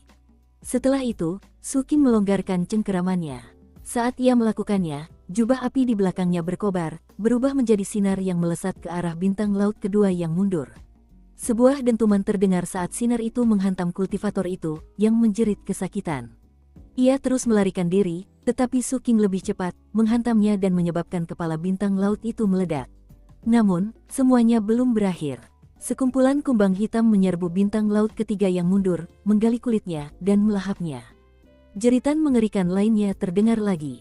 Sementara itu, Su King mencapai kultivator bintang laut keempat dan terakhir, yang tidak dapat berbuat apa-apa selain menyaksikan dengan ngeri saat seekor gagak emas melesat keluar dari Su King, menyebarkan api unggun ke seluruh tubuhnya dan membakarnya. Semua ini terjadi dalam waktu yang sangat singkat. Dalam sekejap mata, 4 bintang laut mati. Energi dan darah mereka direnggut, jiwa mereka diekstraksi, dan daging mereka dilahap. Sayangnya, mereka bagaikan potongan daging yang telah disimpan di lemari es selama bertahun-tahun. Mereka kekurangan nutrisi dan rasa, dan sama bermanfaatnya dengan tulang ayam. Su King melambaikan tangannya, dan mayat-mayat itu pun runtuh menjadi abu dan tertiup angin. Ia tidak tertarik pada mereka. Matanya tertuju pada kepala suku bintang laut yang duduk di depan tungku pil. Sementara itu, Kapten menyusul Su King. Sambil memegang sebuah apel yang entah kenapa kini menghitam, ia menggigitnya dan menatap sang kepala suku. Sambil nyengir, dia berkata, "Wow, adik kecil. Dari caramu memandang orang ini, dia mungkin sudah mati." Akan tetapi, tepat pada saat itu, mata kepala suku Sistar terbuka lebar dan berkilauan bagai kilat. Pikiran Su King berputar saat tekanan dahsyat menerpanya. Untungnya, liontin yang tergantung di lehernya menghilangkan sebagian besar tekanan itu. Sang kapten mundur beberapa langkah, simbol-simbol magis berkilauan di matanya. Ekspresinya berubah agak gila, ia menjilat bibirnya, memperlihatkan ada daging apel hitam yang tersangkut di giginya. "Su King, kenapa kita tidak bekerja sama untuk membunuh orang ini?" Su King mengangguk. Lalu mereka berdua bergegas menuju kepala suku bintang laut di kuil. Kepala suku menatap mereka dengan sorot aneh di matanya. Lalu ia tertawa. "Menarik, siapa sangka 2 orang kerdil sepertimu, setelah bertemu seorang kultivator inti emas di tempat sekecil ini, akan langsung berkelahi. Aku masih punya cukup waktu untuk bermain-main." Saat Kapten dan Su King menyerbu, kata-kata kepala suku Sistar bergema dan ia melangkah maju. Saat kakinya menyentuh tanah, seluruh tubuhnya menimpa dirinya sendiri, seolah-olah 2 jiwa yang penuh dendam telah melangkah keluar, satu bergerak ke kiri, yang lain ke kanan. Dalam sekejap mata, kepala suku Sistar berubah menjadi 2 versi dirinya, satu menuju Kapten, dan yang lainnya ke Su King. Mendekati Su King, ia mengacungkan jari telunjuk kanannya ke dahi Su King. Ia mencibir saat jari itu melepaskan ledakan kekuatan. Itu adalah kekuatan inti emas, dan menyebabkan getaran hebat pada Su King, begitu dahsyatnya hingga api kehidupannya berkelebat di ambang padam. Pada saat yang sama, prajurit Vajra Emas Patriark mengeluarkan tusuk sate besi hitam untuk menangkis kekuatan tersebut. Namun, kepala suku bintang laut hanya mengulurkan tangan dan menjentikkan tusuk sate tersebut. Tusuk sate itu pun berputar ke samping, retakan menyebar di permukaannya. Sebelum mendarat, kepala suku Sistar mengangkat kakinya lalu menghentakkannya kembali ke tanah. Segalanya bergetar saat bayangan di bawah kakinya runtuh. "Hanya itu," katanya sambil menggelengkan kepala, lalu sekali lagi mengarahkan jarinya ke dahi Su King. Tepat ketika jarinya seakan hendak menusuk Suking, gagak emas itu muncul dan menghisapnya dengan ganas. Kepala suku bintang laut menggigil dan tiba-tiba pandangannya sedikit kabur. Namun, jarinya terus bergerak menuju dahi Suking. Tepat sebelum ia menyelesaikan gerakannya, api menyembur dari gagak emas. Pada saat yang sama, kegilaan berkelebat di mata Suking saat, alih-alih menghindar, ia malah menyundul jari itu. Sebuah ledakan terdengar. Gagak emas itu tampak lemas tak berdaya, tetapi berhasil menyerap seutas energi dan darah. Sedangkan Suking, dahinya membentur jari kepala suku bintang laut, menghasilkan suara retakan. Kilatan aneh kemudian muncul di mata kepala suku saat jarinya diremukkan. Sebuah kekuatan dahsyat melemparkan Suking hingga terpental mundur. Namun, liontin di lehernya mencegahnya terluka. Meski begitu, energi dan darahnya bergetar tak beraturan. Begitu ia berhenti, ia mendongak dan memelototi kepala suku bintang laut yang tercengang. Di sampingnya, Kapten sedang menghadapi versi lain dari kepala suku bintang laut, yang juga sedang meraba dahinya dengan sebuah serangan jari. Cara Kapten menghadapi serangan itu mirip dengan Suking, tetapi di saat yang sama, berbeda. Simbol segel magis di matanya berkedip-kedip, dan energinya tiba-tiba melonjak. Sama seperti Suking, ia tidak berusaha menghindari serangan atau mundur. Namun yang berbeda adalah ia tidak menanduk jari itu. Sebaliknya, ia membuka mulutnya dan, dengan mata yang berkilat-kilat, menggigit jari itu dengan ganas. Butuh waktu untuk menggambarkan kedua hal ini, tetapi keduanya terjadi pada saat yang bersamaan. Dua versi dirinya, sang kepala suku bintang laut, berbenturan dengan Suking dan sang kapten secara bersamaan. Sang kapten menggigit jari kepala suku, dan meskipun tidak berhasil menggigitnya, ia berhasil menusuk kulitnya, menyebabkan darah mengucur deras. Ia juga mematahkan beberapa giginya. Ia melepaskan jari itu, meskipun tatapan gila tak pernah hilang dari matanya, tangannya berkelebat membentuk gerakan mantra dua tangan, menciptakan perisai untuk menangkis kekuatan inti emas yang membuatnya terlempar mundur. Lucu sekali, kedua versi kepala suku bintang laut itu menatap jari-jari mereka, lalu menyatu kembali. Jari itu langsung sembuh, kemudian ia melepaskan kekuatan basis kultivasi inti emasnya. Mata Suking perih seolah-olah matahari sedang menyerang mereka, namun niat membunuh tak pernah meninggalkan mereka. Begitu pula dengan Kapten. Beberapa giginya hilang, tapi itu justru membuatnya lebih mudah menjilati bibirnya. Ia bahkan tampak cukup bersemangat untuk menyeringai puas pada Suking. Kepala suku Sistar mendengus dingin, lalu mulai berjalan mendekati Kapten. Namun, sebelum ia sempat melangkah 3 langkah, wajahnya muram. Jarinya yang telah sembuh kini menghitam, seolah-olah telah diracuni. Dan efeknya menyebar ke seluruh tubuhnya. Jika ada yang bisa melihat ke dalam tubuhnya, mereka akan melihatnya penuh dengan kumbang hitam yang tak terhitung jumlahnya. Mereka melahap habis isi perut sang kepala suku, sekaligus melepaskan mutagen dan racun lainnya dalam jumlah besar. Inilah yang terjadi ketika Suking dan Kapten bekerja sama. Suking tahu cara Kapten beroperasi. Dia ada di sana ketika Kapten menggigit patung leluhur Sea Zombie. Dan Kapten juga melakukan hal yang sama dengan gurita inti emas itu. Karena itu, Suking memasukkan beberapa kumbang hitam ke dalam apel yang dimakan Kapten. Sang Kapten tahu, tapi tidak peduli, dan membiarkan kumbang-kumbang itu tetap berada di antara giginya. Saat ia menancapkan giginya ke dalam daging kepala suku beberapa saat sebelumnya, kumbang-kumbang itu mendapat kesempatan yang mereka butuhkan untuk memasuki dagingnya. Saat kepala suku bereaksi dengan kaget, Kapten tertawa ganas dan menyerbu ke depan. Suking juga ikut menyerang. Saat Suking bergerak, bayangannya membentang, dan simbol petir pada tusuk sate besi menyala. Jeritan melengking terdengar dari gagak emas saat ia menindih Suking. Api kehidupannya menyala, dan lampu kehidupannya bersinar. Dikombinasikan dengan seluruh kekuatan tubuh jasmaninya, Suking mendekati kepala suku bintang laut dengan sebuah pukulan tinju. Ia melawan pukulan itu dengan sekuat tenaga. Seluruh api kehidupan dan kekuatan lampu kehidupannya dipadukan dengan kekuatan gagak emas. Ia menambahkan daya ledak dari lebih dari 60 lubang dharmanya. Angin badai menderu, dan lautan api meletus. Itu adalah api gagak emas, api lampu kehidupannya, dan api kekuatan dharma dari api kehidupannya yang dipicu oleh amarahnya. Sang Kapten pun beraksi. Lebih banyak simbol magis di matanya terbuka, menyebabkan suhu di sekitarnya turun drastis. Akibatnya, tanah membeku, dan kepingan salju muncul di mana-mana. Mereka berdenyut dengan dingin yang luar biasa dinginnya, sesuatu yang melampaui kebanyakan monster. Bahkan, saking dinginnya, tak hanya membekukan tanah, tetapi juga bisa membekukan tekad seseorang. Kubah surga itu sendiri tampak berubah ketika energi dingin tak terbatas dari sang kapten kontras dengan panas menyengat dari Su King. Api dan es menyerbu dari dua arah berbeda ke arah kepala suku bintang laut. Dalam sekejap mata, tatapan mata kapten yang liar itu menjadi begitu intens sehingga, tanpa diduga, sebuah tangan raksasa terjulur dari dadanya. Tangan itu berwarna biru sedingin es, sama sekali tidak tampak seperti manusia. Tangan itu memiliki cakar tulang yang panjang, dan di dalam telapak tangan itu, sungguh menakjubkan, terdapat sebuah wajah. Itu adalah wajah kapten sendiri, meskipun matanya terpejam seolah sedang tidur. Ketika tangan itu muncul, mata kepala suku Sistar terbelalak lebar, dan ia mencoba menghindar.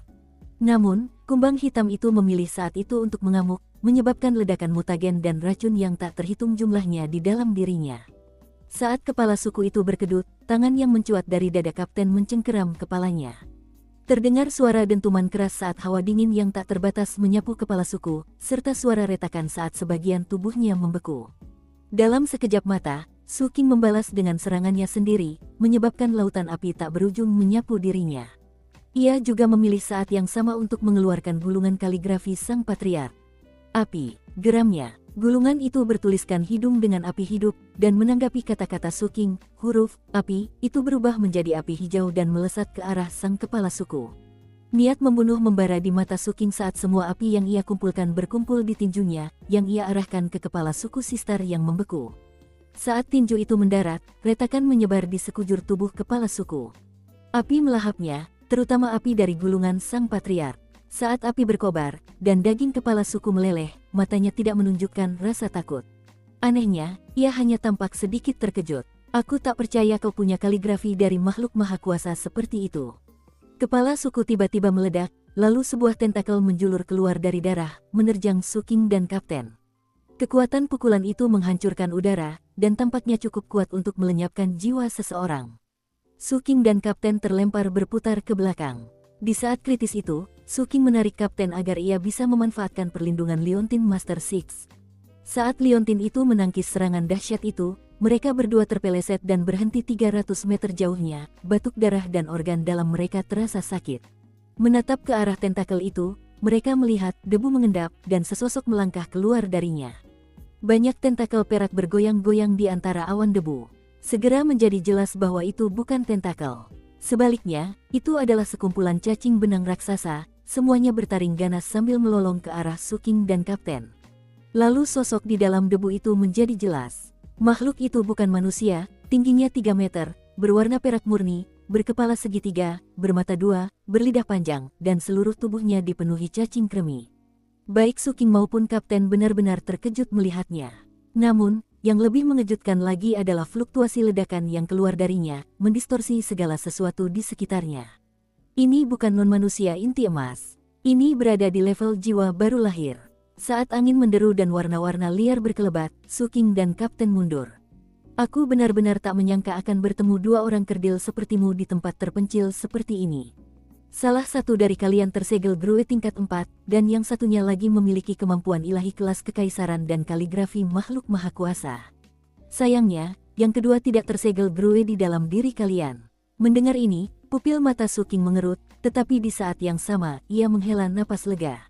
Lampu kehidupannya tetap menjadi rahasia, begitu pula bayangannya dan kristal ungu itu. Di sampingnya, kapten juga menghela napas lega. Rupanya, ia memikirkan hal yang sama dengan Su King. Saat mereka bertukar pandang, keduanya menyadari bahwa mereka berdua memikirkan hal yang sama. Spesies apa ini? Tanya Su King sambil terus mundur. Daratan kuno yang terhormat terlalu luas dan ada terlalu banyak spesies di sana, jawab kapten, tampak agak bingung saat ia juga mundur. Sepertinya itu jenis Threadwim yang berbeda. Aku samar-samar ingat pernah membaca berkas di divisi intelijen yang menyebutkan mereka. Coba ku pikir-pikir, melihat Su King dan kapten mundur, makhluk non-manusia yang muncul dari kepala suku Sistar menyeringai dan bergerak kabur. Ekspresi Su King berubah muram, dan pupil mata kapten mengerut. Sayangnya, tak satu pun dari mereka cukup cepat untuk melarikan diri dari seseorang di level jiwa baru lahir. Pandangan Su King mengabur ketika sesuatu menghantamnya, dan ia terpental mundur, darah menyembur keluar dari mulutnya. Hal yang sama terjadi pada kapten.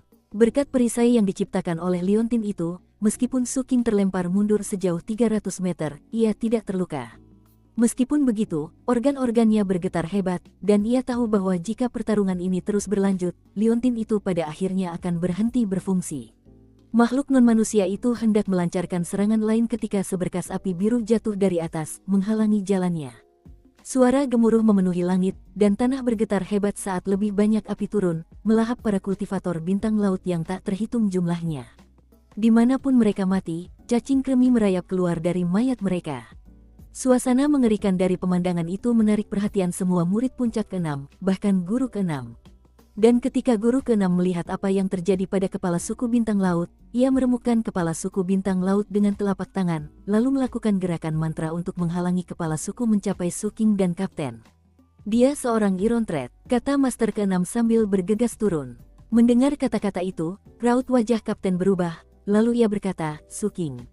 Aku ingat sekarang. Adapun non-manusia itu, ketika mendengar kata-kata itu, ia menatap langit dan tertawa. Sepertinya aku meremehkan sekte ini. Lagi pula, kau hanya seorang kultivator jiwa baru lahir. Apa kau benar-benar merasa pantas mengganggu kultivasiku? Benang besi mengangkat tangan kanannya dan menunjuk ke langit. Angin dan awan bergolak, sementara suara gemuruh memenuhi kubah surga.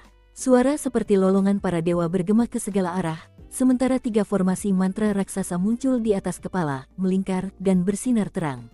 Masing-masing berukuran 3000 meter, dan memancarkan kekuatan teleportasi yang luar biasa dahsyat. Yang mengherankan, sosok-sosok mulai keluar dari portal teleportasi. Dari dalam portal teleportasi pertama, muncul sekelompok kultivator non-manusia bersayap. Mereka berwarna hitam pekat, membuat mereka tampak hampir persis seperti burung gagak. Saat mereka muncul, niat membunuh yang mengerikan terpancar dari mereka, terutama yang berada di posisi terdepan, yang matanya berkilauan dengan percikan listrik, dan yang berdenyut dengan fluktuasi basis kultivasi jiwa baru lahir. Segalanya belum berakhir. Dari dalam portal teleportasi kedua, muncul sekelompok kultivator non-manusia berbelalai gajah dan bertubuh sangat berotot. Pemimpin mereka adalah seorang pria kekar yang juga memiliki fluktuasi jiwa baru lahir, dan ekspresinya sangat ganas. Kelompok serupa muncul dari portal ketiga. Mereka tampak paling aneh. Mereka tampak terbuat dari rumput laut dan bermata segitiga. Mereka memancarkan energi dahsyat yang tampaknya mampu menguras tanah liar dan menghancurkan gunung, dan juga dipimpin oleh seorang ahli jiwa baru lahir. Ketika melihat mereka, pupil mata Kapten mengerut. Inkraven 6 sayap, mamut Herculean, dan Daemon kelpe ular. Mereka bukan spesies utama. Mereka setingkat dengan bintang laut. Tapi Inkraven 6 sayap adalah sekutu 7 mata darah. Dan 2 lainnya bukan sekutu maupun musuh. Bahkan saat Kapten menjelaskan hal-hal ini, ketiga kelompok pendatang baru itu berbalik tanpa sepatah kata pun dan melesat menuju Master ke-6 dan Puncak ke-6. Mereka tidak takut mati, dan bahkan, beberapa dari mereka melakukan serangan bunuh diri untuk merusak puncak gunung. Jika diperhatikan lebih dekat, terlihat cacing kremi muncul dari mereka yang mati. Ketiga spesies ini telah ditaklukkan, sama seperti para bintang laut. Master ke-6 jelas terhambat oleh serangan gencar itu.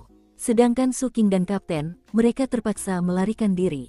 Mereka berdua bisa melawan musuh Gold Core tahap awal, tetapi dalam hal Nastian Soul, mereka tidak mungkin cukup kuat. Bahkan kaligrafi sang patriark tidak dapat memberi mereka keunggulan, kecuali mereka menggunakannya pada saat yang benar-benar kritis. Aku penasaran untuk melihat berapa lama pertahananmu akan bertahan melawan kami, kata makhluk non-manusia yang dulunya adalah kepala suku Sistar. Sementara itu, saat Kapten melarikan diri, dia tiba-tiba melihat ke belakang dan berkata, "Kau Bailey." Bailey dari benang besi. Mata Suking menyipit, sementara ekspresi Bailey menunjukkan keterkejutan.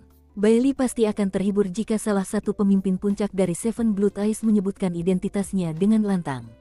Lagi pula, ia merasa pemimpin puncak itu tahu siapa dirinya. Namun, ternyata yang tahu namanya adalah seorang kultivator tingkat rendah. Rasanya hampir tak masuk akal. Aku benar-benar tidak menyangka orang sepertimu dari tempat seperti ini akan mengenalku. Kau benar-benar orang yang sangat menarik. Dengan mata menyipit, sang Kapten melanjutkan, Bailey dari spesies benang besi. 60 tahun yang lalu, dia adalah orang pilihan sempurna di antara para benang besi. Kaumnya bahkan mengklaim bahwa dia memiliki potensi untuk menapaki jalan yang sama dengan para kaisar kuno dan penguasa kekaisaran. Namun, entah mengapa, dia mengkhianati mereka, menebar kekacauan di antara kaumnya dan menodai benda suci mereka. Bencana itu menewaskan banyak sekali kaumnya. Setelah dia pergi, dia bergabung dengan perkumpulan rahasia bernama Torchlight. Lucu sekali. Kau jelas sudah membaca banyak laporan intelijen. Kurasa aku akan menyelidiki dirimu untuk mencari tahu apa lagi yang kau ketahui. Bailey mendekat. Mata kapten berbinar-binar. Ekspresi Su King berubah ganas saat ia mengeluarkan kaligrafi sang patriark. Tepat ketika mereka tampaknya akan berbenturan, dengusan dingin menggema dari kubah surga, bagaikan guntur. Tinggi di langit, sebuah labu botol muncul di atas kepala Tuan ke-6. Labu itu sama dengan yang tak pernah lepas dari tangannya sejak istri dan putranya meninggal. Kini, tiba-tiba aura tajam dan mengerikan meletus di sekujur tubuhnya, dipenuhi senjata-senjata yang tak terhitung jumlahnya. Semuanya melesat ke angkasa, melesat bak burung Phoenix dan naga yang melayang. Senjata-senjata itu seakan mewakili setiap senjata yang bisa dibayangkan. Ada pedang, tombak, pedang panjang, tombak halberd, kapak kecil, kapak perang, kait, trisula, dan masih banyak lagi. Pasti ada jutaan, dan mereka menciptakan pusaran senjata raksasa yang mampu menghancurkan apapun yang menghalangi jalannya. Pusaran itu menuju ke arah 3 kelompok pendatang baru. Hampir seketika, pusaran itu menghantam 3 leluhur jiwa baru lahir yang dipanggil Bailey. Mereka tak bisa menghindarinya, dan darah menyembur keluar dari mulut mereka saat mereka terpental, terluka parah, dan batuk darah. Sedangkan anggota ketiga spesies lainnya, saat pusaran senjata mendekat, berdenyut dengan aura mengerikan, mereka hanya bisa menatap dengan kaget. Sebagian besar tercabik-cabik, langsung tewas. Dan mereka yang awalnya selamat jelas tak akan bertahan lama.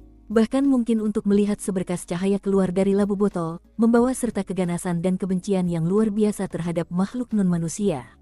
Gemuruh. Para non-manusia yang melayang di sana terkejut karena mereka mendapat sensasi bahwa mereka akan dimusnahkan oleh surga dan dieksekusi oleh bumi. Rupanya, semua ini belum cukup, karena Master ke-6 melakukan gerakan mantra dan menunjuk ke puncak ke-6. Api menyembur ke segala arah, melahap para bintang laut dan para penyintas dari 3 spesies lainnya. Semuanya hangus dan meleleh. Untuk pertama kalinya, ekspresi wajah Bailey berubah. Alat ajaib apa itu? Bagaimana mungkin aura mengerikan itu begitu tajam? Karena tidak mampu membunuh Su King dan Kapten, ia menghilang dalam teleportasi kecil. Ketika muncul kembali, ia berada di udara tak jauh darinya, jelas bersiap untuk melarikan diri. Lalu Tuan ke-6 berbicara, suaranya bergetar karena amarah dan niat membunuh. Aku penasaran kenapa orang lemah seperti bintang laut berani melakukan hal sebesar ini. Ternyata, mereka dimanipulasi di balik layar oleh seorang buronan dari daratan Revered Ancient, seseorang yang bekerja untuk Torchlight yang menjijikan. Seorang buronan keji. Labu botol di atas kepalanya meletus lebih jauh. Aura mengerikan menciptakan badai penuh senjata tak terhitung banyaknya yang melesat langsung ke arah Bailey. Bailey terguncang dan ingin melarikan diri. Namun, Tuan ke-6 berdiri di atas pusaran senjata, mendekat dengan serangan telapak tangan. Karena tak mampu melarikan diri, cahaya aneh berkilauan di mata Bailey, dan ia berputar untuk melawan Tuan ke-6. Saat mereka beradu, langit berguncang dan bumi berguncang. Suara gemuruh memekakkan telinga berdentuman di mana-mana, dan semua penonton berlari ke arah yang berlawanan. Su King memandang dengan serius, mengandalkan liontin itu untuk menjaganya tetap aman. Di sampingnya, sang kapten menyeringai, matanya berkilauan dengan keserakahan yang gila saat ia berkata, "Sejujurnya aku tidak percaya kita bertemu seseorang dari Torchlight yang legendaris. Dari apa yang kudengar, setiap anggota kelompok itu adalah karakter sungguhan." Su King menatap kapten. Sambil menyeringai, kapten menjelaskan, Torchlight adalah kelompok terkenal dari Revered Ancient. Mereka bahkan belum ada selama 1000 tahun, tetapi konon, semua anggotanya adalah pengkhianat dari berbagai spesies. Divisi intelijen memiliki banyak berkas tentang mereka. Mereka mencoba mengajak orang bergabung dengan mengklaim bahwa anggota mereka mendapatkan kesempatan yang ditakdirkan untuk menjadi dewa. Syarat untuk bergabung adalah kalian harus menampilkan pertunjukan mengerikan yang disebut pertunjukan berlumuran darah. Semakin baik penampilannya, semakin besar kemungkinan mereka akan menyetujuinya. Saya dengar beberapa tahun yang lalu, seseorang dari South Phoenix berhasil memanfaatkan pembukaan mata dewa untuk melakukan pertunjukan seperti itu, dan akhirnya bergabung dengan Torchlight.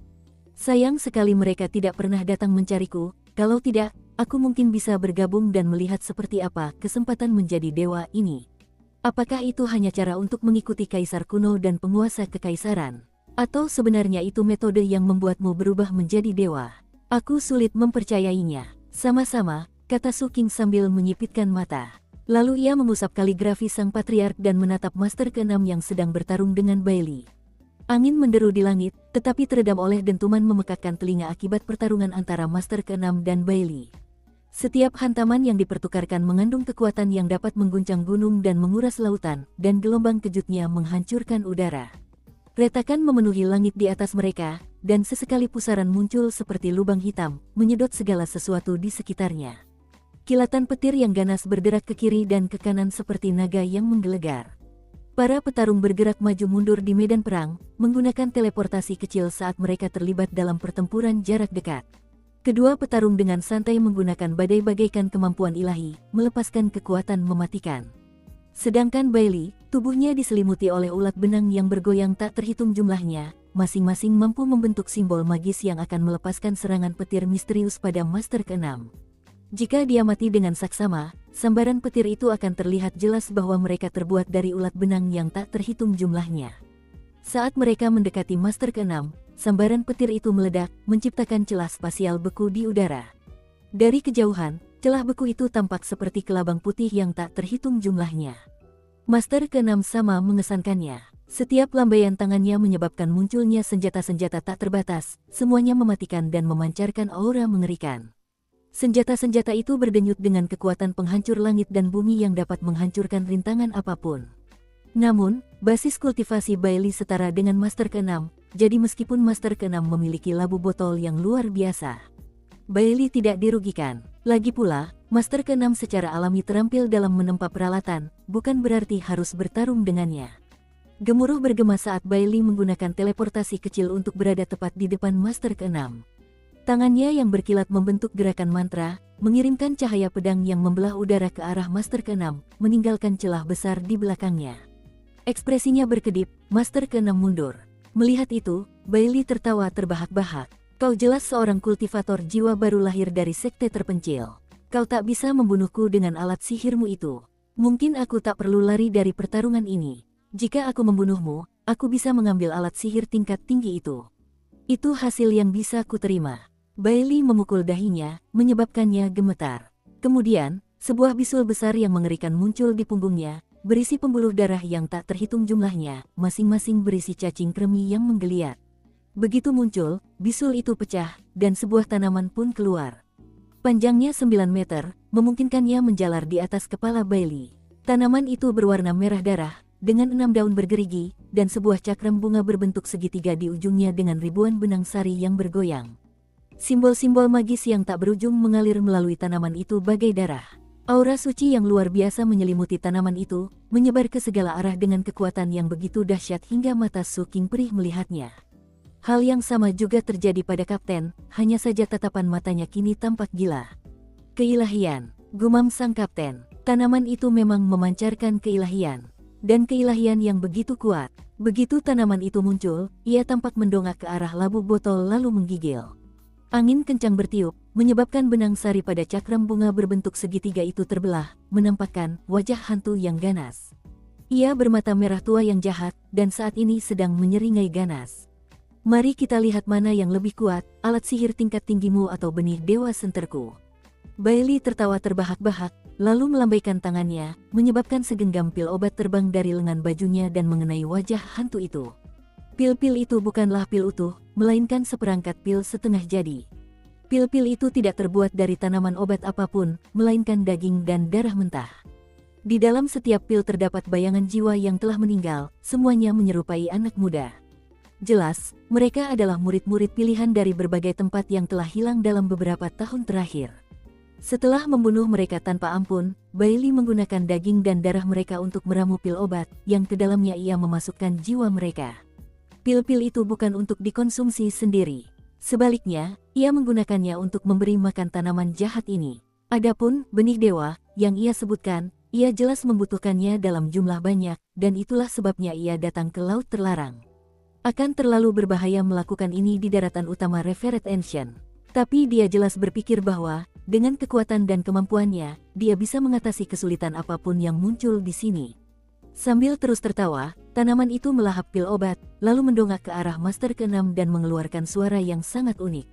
Om, ini bukan suara biasa. Ini semacam pesona, dan bahkan tidak terdengar seperti suara tunggal. Sebaliknya, terdengar seperti banyak suara yang bergabung menjadi sesuatu yang benar-benar luar biasa. Suara retakan memenuhi kubah surga saat kilatan petir bermunculan, menyambar labu botol satu demi satu.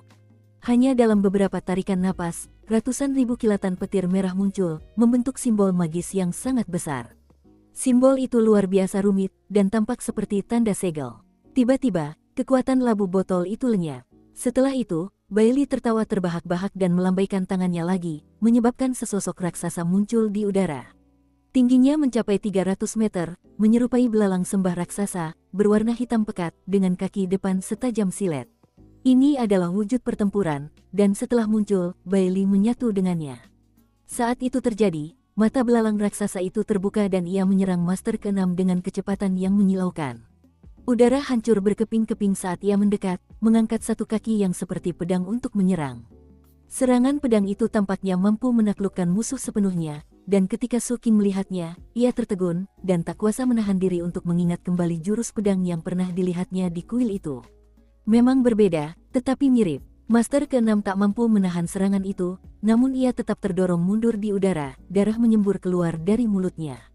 Meski begitu, senyum muram tersungging di wajahnya, dan niat membunuh di matanya membara seperti sebelumnya.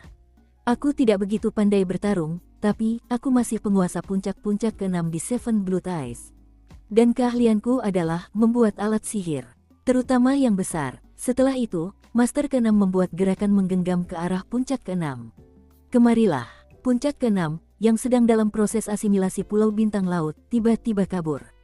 Ketika kembali jernih, puncak itu berada tepat di depan Tuan ke-6. Puncak gunung itu meletus dengan kekuatan ilahi.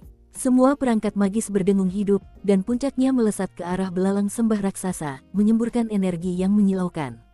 Menghancurkan. Seluruh kekuatan gunung digunakan untuk menghancurkan satu orang. Kekuatan penghancur langit dan bumi menyapu, membuat target mustahil menghindarinya. Ekspresi Bailey berubah, dan ia mulai gemetar saat menatap gunung yang melesat ke arahnya. Retakan menyebar di sekujur tubuhnya, dan matanya memerah. Mengayunkan kedua kaki depannya yang seperti pedang ke depan, ia bersiap menghadapi serangan itu, meskipun tubuhnya kecil dibandingkan dengan gunung yang besar itu. Ledakan dahsyat terdengar saat keduanya saling bertabrakan. Master ke-6 melakukan gerakan mantra lalu dengan ganas mendorong tangannya ke bawah, menyebabkan gunung itu runtuh menimpa Bailey, mendorongnya ke Pulau Bintang Laut. Suara gemuruh lainnya bergema ke segala arah, dan semuanya berguncang hebat. Su King dan Kapten terlempar mundur saat Pulau Sistar mulai runtuh. Ombak besar bergulung-gulung di mana-mana. Aku akan mengasimilasimu, geram Master ke-6, rambutnya acak-acakan dan matanya berkilat gila. Dengan gerakan tangan yang samar-samar, ia menciptakan lautan api yang meletus dari kedalaman gunung. Kau mengasimilasi anakku, aku akan mengasimilasimu. Gunung itu bergetar hebat saat Bailey, yang terhimpit di bawahnya, berjuang untuk membebaskan diri. Kekuatan keilahian yang menggetarkan memancar dari bawah gunung, disertai raungan-raungan buas. Kemudian, yang membuat Su King dan Kapten sangat terkejut, gunung berapi itu bergerak naik sedikit. Bailey menggunakan kekuatan tahap awal Naschen Soul untuk melakukan ini, dengan jelas menunjukkan bahwa ia pantas disebut sebagai orang sempurna yang dipilih dari bangsanya. Saat gunung itu menanjak, sebuah raungan dahsyat bergema dari bawahnya. Saat Bailey mulai terlihat, jelaslah bahwa ia tidak menggunakan wujud pertempurannya, melainkan telah menyatu dengan tanaman jahat itu. Tangkainya tebal, berdaun 6, dan memiliki antena yang tak terhitung jumlahnya. Saat Bailey menggunakannya untuk mengangkat gunung, cakram bunga berbentuk segitiga itu pun terlihat, beserta wajah ganas di dalamnya. Wajahnya tak lagi samar, kini tampak persis seperti Bailey, dan mata merahnya berkilat penuh keilahian yang menakjubkan. Sambil terkekeh, ia berkata, kau mungkin jago menempa peralatan. Tapi aku sudah banyak bertemu kultivator seperti itu. Dan yang lainnya tak hanya jago membuat sesuatu, mereka juga jago menggunakannya. Sedangkan kau, kurasa. Sebelum ia sempat selesai bicara, tatapan kegilaan terpancar di mata Tuan ke-6, dan ia melambaikan tangannya. Seketika, sebuah spanduk besar muncul di atas kepala. Spanduk itu panjangnya sekitar 300 meter, dan saat berkibar, spanduk itu dipenuhi dengan energi warna-warni. Panji itu tampak usang dan berlumuran darah yang sangat banyak. Namun, panji itu juga memancarkan aura keilahian. Panji itu tampak seperti warisan dari zaman sebelumnya, dan telah mengalami baptisan perang yang tak terhitung jumlahnya. Nuansa zaman dahulu meresap ke dalamnya, dan saat dikibarkan, langit berubah warna dan matahari tampak kurang bersinar. Selama puluhan ribu kilometer di sekitar Pulau Sistar, makhluk hidup yang tak terhitung jumlahnya terguncang hingga ke tulang belulang. Bahkan entitas yang bersembunyi di dasar laut pun terbelalak kaget. Yang paling menarik adalah adanya setetes darah emas pada bendera itu, yang tampaknya melampaui keilahian biasa, dan memberikan sensasi yang sangat mirip dengan wajah dewa yang hancur di atas. Ia bisa memandang rendah apa saja dan segalanya. Rupanya, panji perang ini telah digunakan untuk membantai banyak sekali entitas dewa, dan tak terhitung banyaknya ahli sakti dari berbagai spesies non-manusia. Begitu Master ke-6 mencabutnya, sensasi kebrutalan yang mencengangkan menyapu langit dan bumi. Auranya begitu kuat hingga mengunci semua yang ada di area tersebut, dan membuat semua gelombang di permukaan air berhenti. Panji ini memancarkan aura yang seolah mampu menghancurkan segalanya dan meremukkan semua orang. Bailey mulai gemetar hebat, dan suaranya berubah, dipenuhi ketakutan dan keheranan. Panji perang kemanusiaan, apa yang dilakukannya di tempat terpencil seperti ini? Waktu berlalu. Kembali di Seven Blue Ties, di pelabuhan 176, Su King duduk bersila di dek Darmaskifnya. Saat perahu bergoyang naik turun di air, ia memandangi matahari terbit yang merah menyala. Matahari tampak seperti api yang memenuhi kubah surga. Sekitar setengah bulan telah berlalu sejak para bintang laut dibasmi. Peristiwa itu telah menyebabkan kegemparan besar. Setelah Seven Blue Ties mengumumkan secara terbuka apa yang telah dilakukan para bintang laut, yang didukung oleh Bailey dari Torchlight, banyak kelompok dan bangsa akhirnya mendapatkan jawaban mengapa murid-murid pilihan mereka menghilang. Dan tentu saja, semua orang geram kepada para bintang laut, Torchlight, dan 3 spesies lain yang terlibat. Bintang laut telah punah, tetapi spesies lainnya masih ada. Seven Blue Ties tak perlu repot-repot mengurus mereka. Kelompok lain yang telah kehilangan pilihan mereka mengambil inisiatif. Ketika cacing kremi yang tak terhitung jumlahnya ditemukan menginfeksi ketiga spesies lainnya, itu saja sudah cukup untuk membuktikannya. Tak lama kemudian, ketiga spesies lainnya punah. Tindakan Master ke-6 membuat Seven Blue Ties semakin menjadi pusat perhatian. Fakta bahwa ia telah mengubah puncak ke-6 menjadi benteng membuat banyak orang ketakutan. Namun, setelah banyak analisis, banyak orang sampai pada kesimpulan bahwa meskipun gunung itu perkasa, ia tidak memiliki sumber kekuatan yang benar-benar tangguh. Meskipun benteng itu mampu melakukan teleportasi yang lebih hebat, ia relatif lemah dalam hal daya hancur. Beberapa orang bahkan berspekulasi bahwa, tanpa menggunakan panji perang manusia, Master ke-6 tidak akan mampu menghancurkan Bailey. Bagaimanapun, pemusnahan bintang laut dan asimilasi Bailey dari Torchlight kini menjadi catatan publik. Akibatnya, Seven Blue Ties tampak lebih kuat dari sebelumnya. Setelah semuanya berakhir, Tuan ke-6 mengantar semua orang kembali ke Seven Blue Ties. Sepanjang perjalanan, ia tak bersuara. Begitu pula Su King, tak satu pun dari mereka merasakan kepuasan yang mereka bayangkan setelah membalas dendam. Sebaliknya, mereka merasa tenang dan bahkan sedikit melankolis. Namun, hidup terus berjalan. Masih ada jalan yang harus ditempuh. Sambil duduk di dek Darmaskifnya, Su King mengangkat labu alkohol ke arah tanah valet, lalu meneguknya dan memejamkan mata. Semoga perjalananmu aman, Guru. Suara gemuruh bergema di dalam dirinya, 65 lubang dharma miliknya bagaikan tungku api, menyala terang saat sejumlah besar jiwa tanpa tubuh di dalamnya perlahan-lahan berasimilasi. Mereka adalah jiwa-jiwa tanpa tubuh dari bintang laut. Namun, mereka lemah dan hampir tak berharga. Untungnya, ia telah memperoleh cukup banyak jiwa sehingga mereka akan cukup membantu dalam membuka celah dharma. Ada juga satu jiwa istimewa dalam kelompok itu, yang terkurung di salah satu lubang dharmanya. Di sana, jiwa itu menyala, siang dan malam, tanpa henti. Itu adalah jiwa kultivator Gruglum. Setelah menangkap Gruglum dengan bayangannya, Su King menyiksanya selama beberapa hari. Akhirnya, tubuh Gruglum runtuh, dan Su King pun mengambil jiwanya. Sayangnya, Golden Crow Assimilates Myriad Spirits belum mampu mengambil kemampuan bawaan Gruglum. Hal ini bukan karena kelemahan teknik kelas kekaisaran. Melainkan, kemampuan tersebut tidak mungkin didapatkan hanya dari satu anggota spesies tersebut. Banyak anggota yang dibutuhkan. Su King tidak mempermasalahkannya. Yang ia pedulikan hanyalah menyiksa Gruglum. Jiwa Gruglum unik karena mereka akan memulihkan kekuatan jiwa secara alami, bahkan ketika ditekan dan diasimilasi. Master ke-6 mengasimilasi bintang laut ke puncak ke-6, tempat ia memurnikan mereka menjadi lilin yang kini ia bakar di makam peringatan putranya. Aku tak bisa melakukan itu, tapi aku bisa menekan jiwa Gruglum selama aku hidup. Aku akan membuatnya berharap mati. dan aku akan terus menggunakan kekuatan jiwa yang ia berikan. Siapa tahu, mungkin suatu hari nanti aku bisa mencuri kemampuan bawaannya. Entah karena kegunaan kekuatan jiwa, atau kebenciannya terhadap Gruglung, Su King tidak akan melahapnya begitu saja. Saat ini, Su King sedang mengerahkan kekuatan dari semua jiwa tanpa tubuh lainnya untuk menggempur lubang Dharma ke-66 miliknya. Tak lama kemudian, lubang itu terbuka, dan lebih banyak kekuatan Dharma menyebar untuk mengisinya. Namun, ia belum selesai. Tak lama kemudian, lubang Dharma ke-67 miliknya terbuka. Kemudian ia mengirimkan sisa kekuatan jiwanya ke lubang ke-68, yang nyaris berhasil ia buka. Su King menggigil. Aura dan kekuatan dharmanya jelas berada di level yang lebih tinggi sekarang. Seperti yang ia ketahui, setelah menyalakan api kehidupan keduanya, membuka lubang dharma menjadi semakin sulit.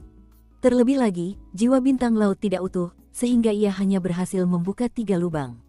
Membuka matanya, ia mengeluarkan sebuah kotak giok dan membukanya. Di dalamnya terdapat pil obat hitam. Di permukaan pil itu terdapat bayangan jiwa yang ganas, terus-menerus melolong tanpa suara. Rasanya seperti ada jiwa yang terperangkap di dalamnya. Ini adalah pil jiwa tingkat tinggi yang sangat berharga. Bagi para kultivator yang menggunakan kitab suci menelan jiwa api unggun, jiwa adalah kayu bakar yang digunakan untuk membuka celah dharma.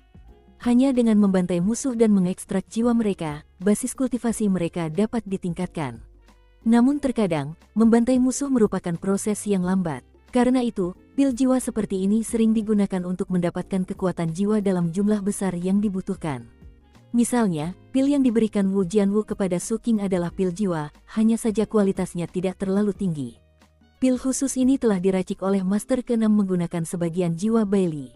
Ia kemudian memberikannya kepada Su King sebagai hadiah, menjelaskan bahwa itu adalah pil jiwa tanpa tubuh. Pil ini hanya dibuat menggunakan sebagian jiwa. Master ke-6 telah menjelaskan secara langsung bahwa ia sendiri membutuhkan banyak jiwa untuk pekerjaan penempaannya. Pil ini saja sudah cukup baginya. Meskipun begitu, ia juga menyatakan bahwa ia berutang budi besar kepada Su King. Su King merasa itu sangat masuk akal. Satu-satunya alasan dia bisa membalas dendam dengan begitu mulus adalah karena Tuan ke-6. Karena itu, bahkan jika Tuan ke-6 tidak memberinya pil jiwa, dia tetap akan merasa puas. Lagi pula, Tuan ke-6 juga memberinya liontin perlindungan itu. Meskipun ia telah menggunakan sebagian besarnya saat bentrokan dengan Bailey, liontin itu masih memiliki sedikit kegunaan. Dari segi nilai, liontin itu lebih berharga daripada pil jiwa tanpa tubuh. Setelah menjernihkan pikirannya, Su King mengambil pil jiwa dan tanpa ragu memasukkannya ke dalam mulut. Saat mengunyahnya, terdengar jeritan kesakitan dari pil tersebut. Akhirnya, ia menelannya, membakarnya dengan api unggun, lalu menyalurkan kekuatannya ke lubang Dharma ke-69 miliknya. Sesaat kemudian, ia menggigil saat lubang ke-69-nya terbuka. Kemudian ia beralih ke lubang ke-70. Lalu lubang ke-71. Kekuatan agung pil jiwa memungkinkannya membuka lebih banyak lagi lubang Dharma. Setelah lubang ke-72, ia melanjutkan ke lubang ke-73, ke-74, dan ke-75. Tapi bukan itu saja. Dia juga membuka yang ke-76, ke-77, dan ke-78. Pil jiwa tanpa tubuh yang terbuat dari jiwa Bailey sangatlah kuat. Akhirnya, suara letupan terdengar di dalam Su King, dan ia membuka matanya, memperlihatkan kilauan cahaya ungu. Ia telah membuka bukaan Dharma ke-79. Energi mengerikan menyapu dirinya, dan kekuatan Dharma yang mencengangkan merajalela. Ombak bergulung-gulung di air laut di sekitarnya saat basis kultivasi Su King meningkat ke tingkat yang jauh lebih tinggi. Aku benar-benar membuka 11 lubang Dharma. Kurasa pil jiwa ini berisi lebih dari sekadar jiwa tanpa tubuh Bailey. Su King sangat terkejut. Ketika guru ke-6 mengatakan itu adalah pil jiwa tanpa tubuh, dia pasti bermaksud bahwa dia memasukkan jiwa tanpa tubuh para kultivator dari 3 spesies lain, termasuk para leluhur mereka. Meskipun pembudidaya spesies itu tidak berlevel tinggi, jumlah mereka banyak, jadi bahkan sebagian kecil aspek jiwa mereka akan memberikan hasil yang mengerikan. Hanya 11 bukaan Dharma lagi dan aku akan mampu menyalakan api kehidupan ketigaku. Setelah itu, ia melihat ke dalam tasnya, melihat 2 kotak harapan yang ia miliki. Setelah mempelajari cara membukanya, ia memulai prosesnya, tetapi butuh waktu. Kini, ia hampir sampai pada titik di mana ia bisa membukanya. Selanjutnya, ia memandang seluruh benua Phoenix Selatan dari balik bahunya. Setelah keadaan tenang, ia mendapati dirinya memikirkan Sersan Thunder. Lebih dari itu, ada beberapa perkembangan penting dalam perang Sea Zombie selama setengah bulan terakhir. Salah satunya, Yang Mulia Ketiga telah mencapai sesuatu yang sangat monumental. Su King belum banyak mendengar tentang Yang Mulia Ketiga sejak perang dimulai, dan baru sekarang ia menyadari ada alasannya. Yang Mulia Ketiga ditugaskan untuk memicu pemberontakan di belakang garis musuh. Su King tidak yakin bagaimana Yang Mulia Ketiga melakukannya, tetapi ia telah berhasil meyakinkan 3 sekutu terpenting Sea Zombie untuk melawan mereka di wilayah mereka sendiri. Sebelumnya, Sea Zombie dan Seven Blood Eyes sempat menemui jalan buntu, tetapi kini keadaan telah berubah. Peristiwa ini memiliki banyak konsekuensi. Salah satunya, peristiwa ini memenangkan pujian bagi Seven Blood Eyes dan membuat mereka semakin berjaya. Peristiwa ini juga menarik perhatian koalisi Seven Sect di daratan Revered Ancient, yang tampaknya benar-benar terkejut dengan perkembangan peristiwa ini. Jelas, koalisi 7 sekte senang melihat 7 mata darah dan para zombie laut berada dalam kebuntuan. Karena itu, mereka hanya berdiam diri dan menyaksikan perkembangannya. Namun, kini 7 mata darah telah membawa pertempuran begitu jauh hingga mereka hampir menyerbu tanah leluhur para zombie laut. Koalisi 7 sekte tampak khawatir. Itu karena, tanah leluhur Sea Zombie sangat dekat dengan Revered Ancient. Tepatnya, tanah leluhur Sea Zombie, pulau-pulau berbenteng mereka, dan Kepulauan Merfolk menciptakan garis lurus antara Seven Blood Eyes dan Revered Ancient. Sebelum rencana Yang Mulia Ketiga terwujud, koalisi 7 sekte berharap melihat 7 mata darah perlahan-lahan menguras sumber daya seiring berlarutnya perang. Namun, rencana Yang Mulia Ketiga mengubah sikap mereka sepenuhnya. Tiba-tiba, koalisi 7 sekte mulai ikut campur dalam urusan perang. Tak lama kemudian, rumor mulai menyebar di 7 mata darah. Beberapa orang mengira perang akan segera berakhir, berkat campur tangan koalisi 7 sekte. Su King tidak terlalu memperhatikan semua itu. Dia bersiap-siap untuk kembali ke markas pemulung. Dia ingin kembali ke wilayah terlarang itu, membersihkan makam Sersan Thunder, dan mencoba mencari kabar tentang Crucifix dan Graceful Raptor. 2 tahun telah berlalu, dan dia penasaran bagaimana kabar mereka berdua. Setelah memandang ke kejauhan sejenak, ia berdiri, menyimpan Dharma-skiffnya, dan menuju kompleks portal teleportasi. Di tengah perjalanan, ia melihat kapten sedang menawar dengan seorang pedagang tentang berapa koin roh yang harus dibayar untuk sekantong buah. Ketika kapten melihat Su King, ia melempar sebuah apel, lalu mengambil satu untuk dirinya sendiri dan menggigitnya. Sambil tersenyum, ia mengamati Su King dari atas ke bawah dan berkata, "Mau keluar?" "Ngomong-ngomong, kenapa tidak mengajakku saja?" Su King menatap apel itu, lalu kapten.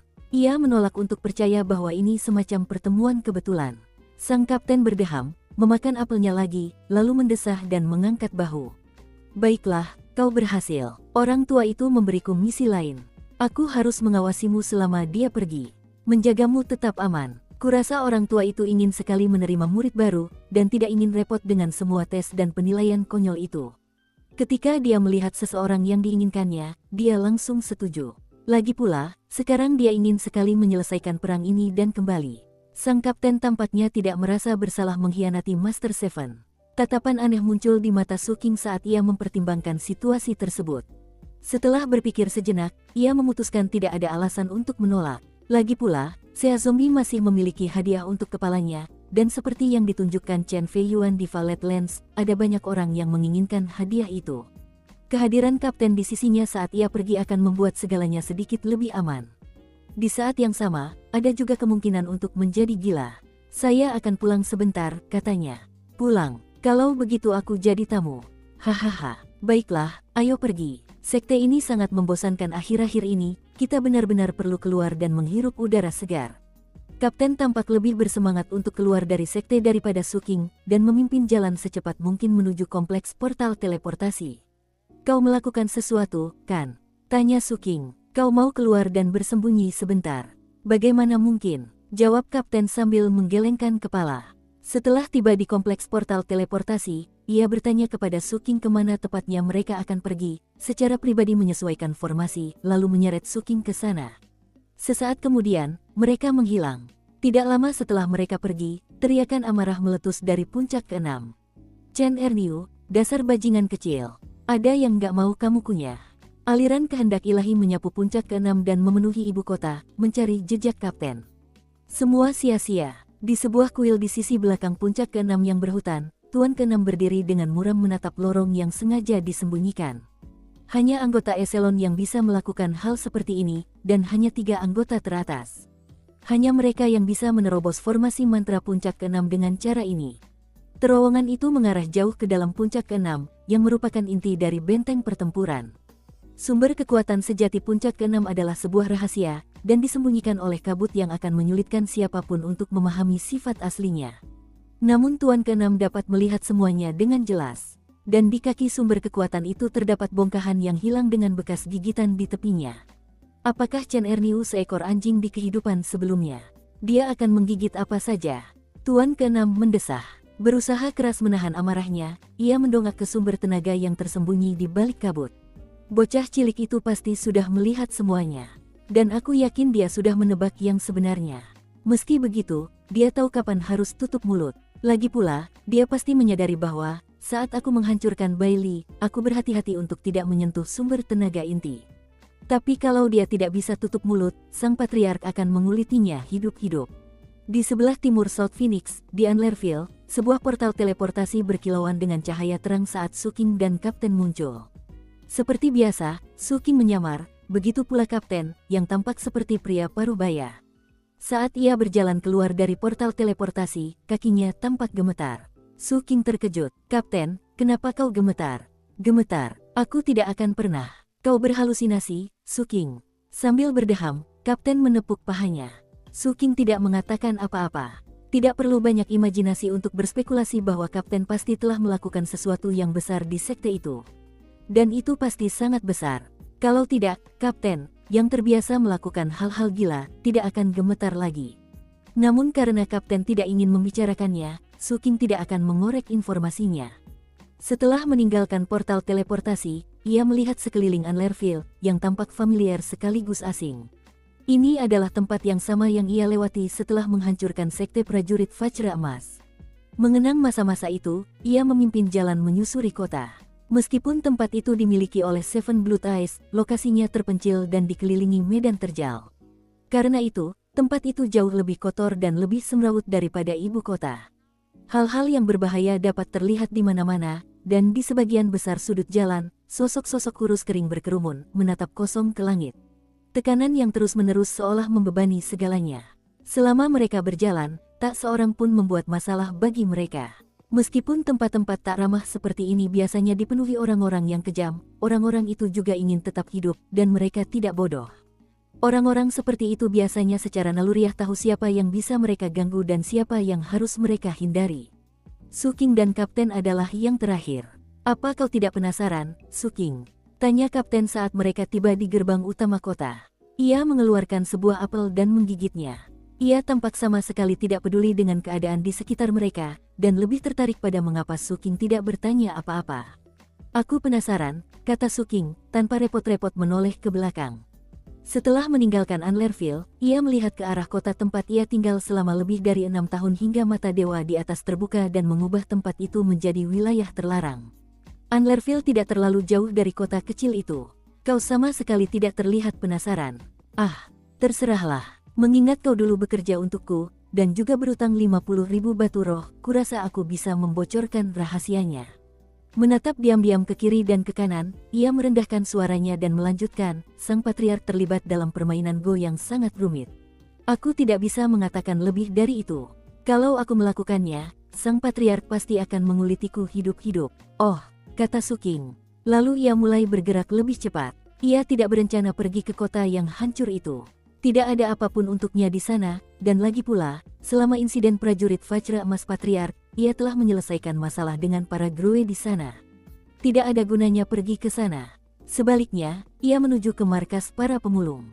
Kapten terus melaju. Musim semi baru saja tiba di padang gurun, tetapi masih ada sedikit salju di tanah.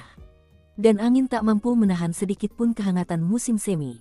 Suhu tidak membeku, tetapi dingin. Melihat Suking tidak akan bertanya apa-apa, Kapten pun tak kuasa menahan diri dan berkata, begini, Suking, Tuan ke-6 benar-benar penipu ulung. Semua yang terjadi di Pulau Bintang Laut itu sebenarnya cuma sandiwara. Sang kapten sebenarnya ingin menjelaskan apa yang dilihatnya, tetapi jelas tidak berani mengungkapkan semuanya. Suking mengangguk. Iya, Suking, aku harus memberimu kritik yang membangun. Sikapmu ini sungguh tidak pantas. Dengan sedikit kesal, ia menggigit apelnya. Kau benar-benar tidak tahu. Apa yang kulihat di puncak keenam sungguh mencengangkan. Benar-benar tak terduga. Kukatakan padamu, permainan Go ini dimainkan di papan seluas surga. Kurasa itu masuk akal. Semakin tua seseorang, semakin pintar mereka. Orang-orang tua di Seven Blood Eyes semuanya sama saja. Mereka bisa mempermainkanmu dengan mata tertutup. Sang kapten mendesah secara emosional. Su King mengerutkan kening. Ia tidak mengerti apa maksud kapten, tetapi ia tahu itu ada hubungannya dengan petualangan terbarunya, entah apa itu. Agaknya itu ada hubungannya dengan puncak keenam. Lalu ia teringat kembali bagaimana mata kapten berbinar-binar saat memandang puncak keenam, dan jantungnya mulai berdebar kencang. Kapten, apakah kau menggigit sesuatu di puncak keenam? Mata kapten melotot tak senang. Apa maksudmu? Coba saja. Hah. Begitukah caramu berbicara dengan atasanmu, wakil kapten? Saya Direktur Divisi Kejahatan Kekerasan Puncak ke-7, kata Su King. Lagi pula, aku kakakmu. Sang kapten menghabiskan apelnya dan mengeluarkan sebuah buah pir, sambil menatap Su King dengan penuh arti. Saya belum diterima secara resmi sebagai murid magang, jawab Su King. Mengabaikan komentar itu, sang kapten menunduk dan berkata, di luar semua itu, kau masih belum memberi hormat pada Yang Mulia. Su King tidak mengatakan apa-apa. Ternyata, ia kesulitan mengalahkan kapten kali ini. Karena itu, ia berpura-pura tidak mendengar. Dengan cepat, ia berhasil mencapai base camp pemulung dari Anlerville dalam waktu sekitar 1 jam. Bahkan, saat mereka sampai pada titik percakapan ini, mereka melewati puncak gunung dan mendapati diri mereka memandang ke bawah ke base camp dan hutan gelap gulita di baliknya.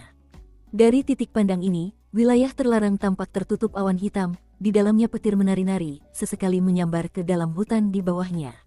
Sang kapten mengamati wilayah terlarang itu, dan tampak terkejut. Wilayah terlarang itu luas sekali, dan ada fluktuasi keilahian di dalamnya. Su King mengangguk. Sebelumnya, basis kultivasinya terlalu rendah untuk merasakan keilahian. Tapi sekarang, ia bisa dengan jelas merasakan fluktuasi seperti itu di hutan. Sesaat kemudian, Su King mengalihkan pandangannya dan fokus pada base camp. Keadaan tampak kacau seperti sebelumnya, dan ia bisa mendengar tawa samar yang tak terkendali bahkan dari kejauhan. Saat ia mulai menuruni gunung, kapten berdeham dan mengikutinya. Aku hanya bisa bilang begitu tadi, King kecil. Jangan berkecil hati, masalah ini terlalu penting untuk kuungkapkan detail sebenarnya kepadamu. Begini, ini berkaitan dengan perang. Serius, kau tidak tahu betapa terkejutnya aku melihat apa yang ada di puncak keenam. Biar kukatakan saja, di bawah kepemimpinan kelompok orang-orang tua yang cerdik ini, masa depan Seven Blood Eyes akan cerah. Kau benar-benar tidak penasaran sama sekali. Bagaimana kalau begini, kau mengatakan beberapa hal baik, dan aku akan mengambil risiko dikuliti hidup-hidup untuk memberitahumu lebih banyak detail. Jelas, kapten punya rahasia yang ingin dibagikannya, tetapi mengingat Su King tidak tertarik mendengar rinciannya, dia mulai merasa sedikit bingung. Sementara itu, Su King diam saja saat menuruni gunung dan menuju base camp. Segalanya pada dasarnya sama seperti yang diingatnya. Ada sampah di setiap sudut. Semuanya bobrok. Pemulung yang mengenakan jaket kulit binatang ada di mana-mana, ada yang kotor dan jorok, ada pula yang penuh luka. Ketika Su King dan kapten masuk, perkemahan yang ramai perlahan menjadi sunyi. Pada saat yang sama, para pemulung mundur dengan raut wajah memuja. Tentu saja, Su King tahu bahwa raut wajah memuja itu palsu. Para pemulung sebenarnya sedang mengamati mereka dengan harapan bisa merampok mereka. Su King mengabaikan mereka. Ia tidak melihat siapapun yang dikenalnya di sini. 2 tahun telah berlalu, dan bagi kebanyakan pemulung, itu seperti seumur hidup. Su King berhenti di depan rumah lamanya. Seseorang telah mengambil alih rumah itu. Sambil mendesah, ia berbalik dan pergi. Sedangkan kapten, ia memandangi rumah itu, dan menduga bahwa itu pasti tempat Su King dulu tinggal. Ia mengikuti Su King melewati kamp, dan mereka baru saja hendak meninggalkannya ketika kapten melihat sebuah tenda yang mencolok. Sehelai bulu tergantung di atas pintu masuk. Kapten tidak tumbuh besar seperti Su King, jadi ia tidak tahu bagaimana kehidupan di daerah kumuh dan base camp. Hal itu membuatnya penasaran dengan tenda berbulu itu. Namun, ia segera menyadari seseorang keluar dari tenda dan mengencangkan ikat pinggang di celananya, dan semuanya beres. Jadi begitulah, seperti rumah bordil, tapi di base camp pemulung, mereka menggunakan bulu, bukan tanda resmi. Ia hendak mengalihkan pandangannya, ketika tiba-tiba matanya terpaku pada salah satu bulu itu sejenak sebelum menatap Su King. Katakan, Su King, ingat kembali di Kepulauan Merfolk ketika aku kehilangan bagian bawahku, dan kau menawarkan untuk memberiku bulu. Mata kapten melebar. Su King menoleh padanya, mengeluarkan sebuah apel, menggigitnya, lalu berjalan pergi. Kapten mendengus dingin, melirik bulu itu lagi, lalu bergegas ke tenda. Sulit untuk mengatakan apa yang dia katakan, tetapi tak lama kemudian, dia bergegas mengejar Su King dengan 7 atau 8 bulu di tangannya. Barang-barang ini bagus sekali. Aku akan memberikan satu untuk Zhang San saat kita kembali. Su King meninggalkan base camp pemulung dan berjalan menuju area terlarang. Ia hanya melirik bulu-bulu di tangan kapten. Ketika mereka semakin dekat dengan area terlarang, ia tiba-tiba berkata, "Apa yang kau lihat di puncak ke-6, Kapten?" Senyum mengembang di wajah kapten. Inilah yang selama ini ia tunggu-tunggu. Ia menahan diri sepanjang perjalanan dan sudah sampai pada titik di mana ia tak tahan lagi. Setelah menyingkirkan bulu-bulunya, ia melihat sekeliling dengan sembunyi-sembunyi, lalu merendahkan suaranya dan berkata, "Sebelum kujelaskan, kuingin kau mengingat kembali bagaimana perang ini sebenarnya terjadi." Semuanya dimulai dengan kompetisi akbar puncak ke-7 di Kepulauan Merfolk. Kompetisi itu menarik para Sea Zombie, dan kemudian sang patriark tiba-tiba mencapai terobosannya. Setelah itu, Kepulauan Merfolk menjadi pangkalan operasi terdepan kami. Setelah mendeklarasikan perang terhadap Sea Zombie, kami maju selangkah demi selangkah, merebut pulau-pulau berbenteng mereka, dan akhirnya mencapai titik menyerang tanah leluhur mereka. Sekarang, dalam pikiranmu, tarik garis di Laut Terlarang. Awalnya, Seven Blood Eyes sangat jauh dari Revered Ancient. Tapi jika kita mengambil alih tanah leluhur para Sea Zombie, kita akan sangat dekat dengan daratan. Pupil mata Su King mengecil. Jadi, lanjut Kapten pelan, apa sebenarnya yang ingin dicapai sekte ini? Apakah hanya tentang mengalahkan Sea Zombie? Mustahil. Mengalahkan Sea Zombie hanyalah bagian dari rencana yang jauh lebih besar. Saat aku di puncak ke-6, aku melihat patung leluhur zombie yang bukan salah satu dari 9 patung dari tanah leluhur Sea Zombie. Benda itu adalah sumber kekuatan sebenarnya dari benteng puncak ke-6.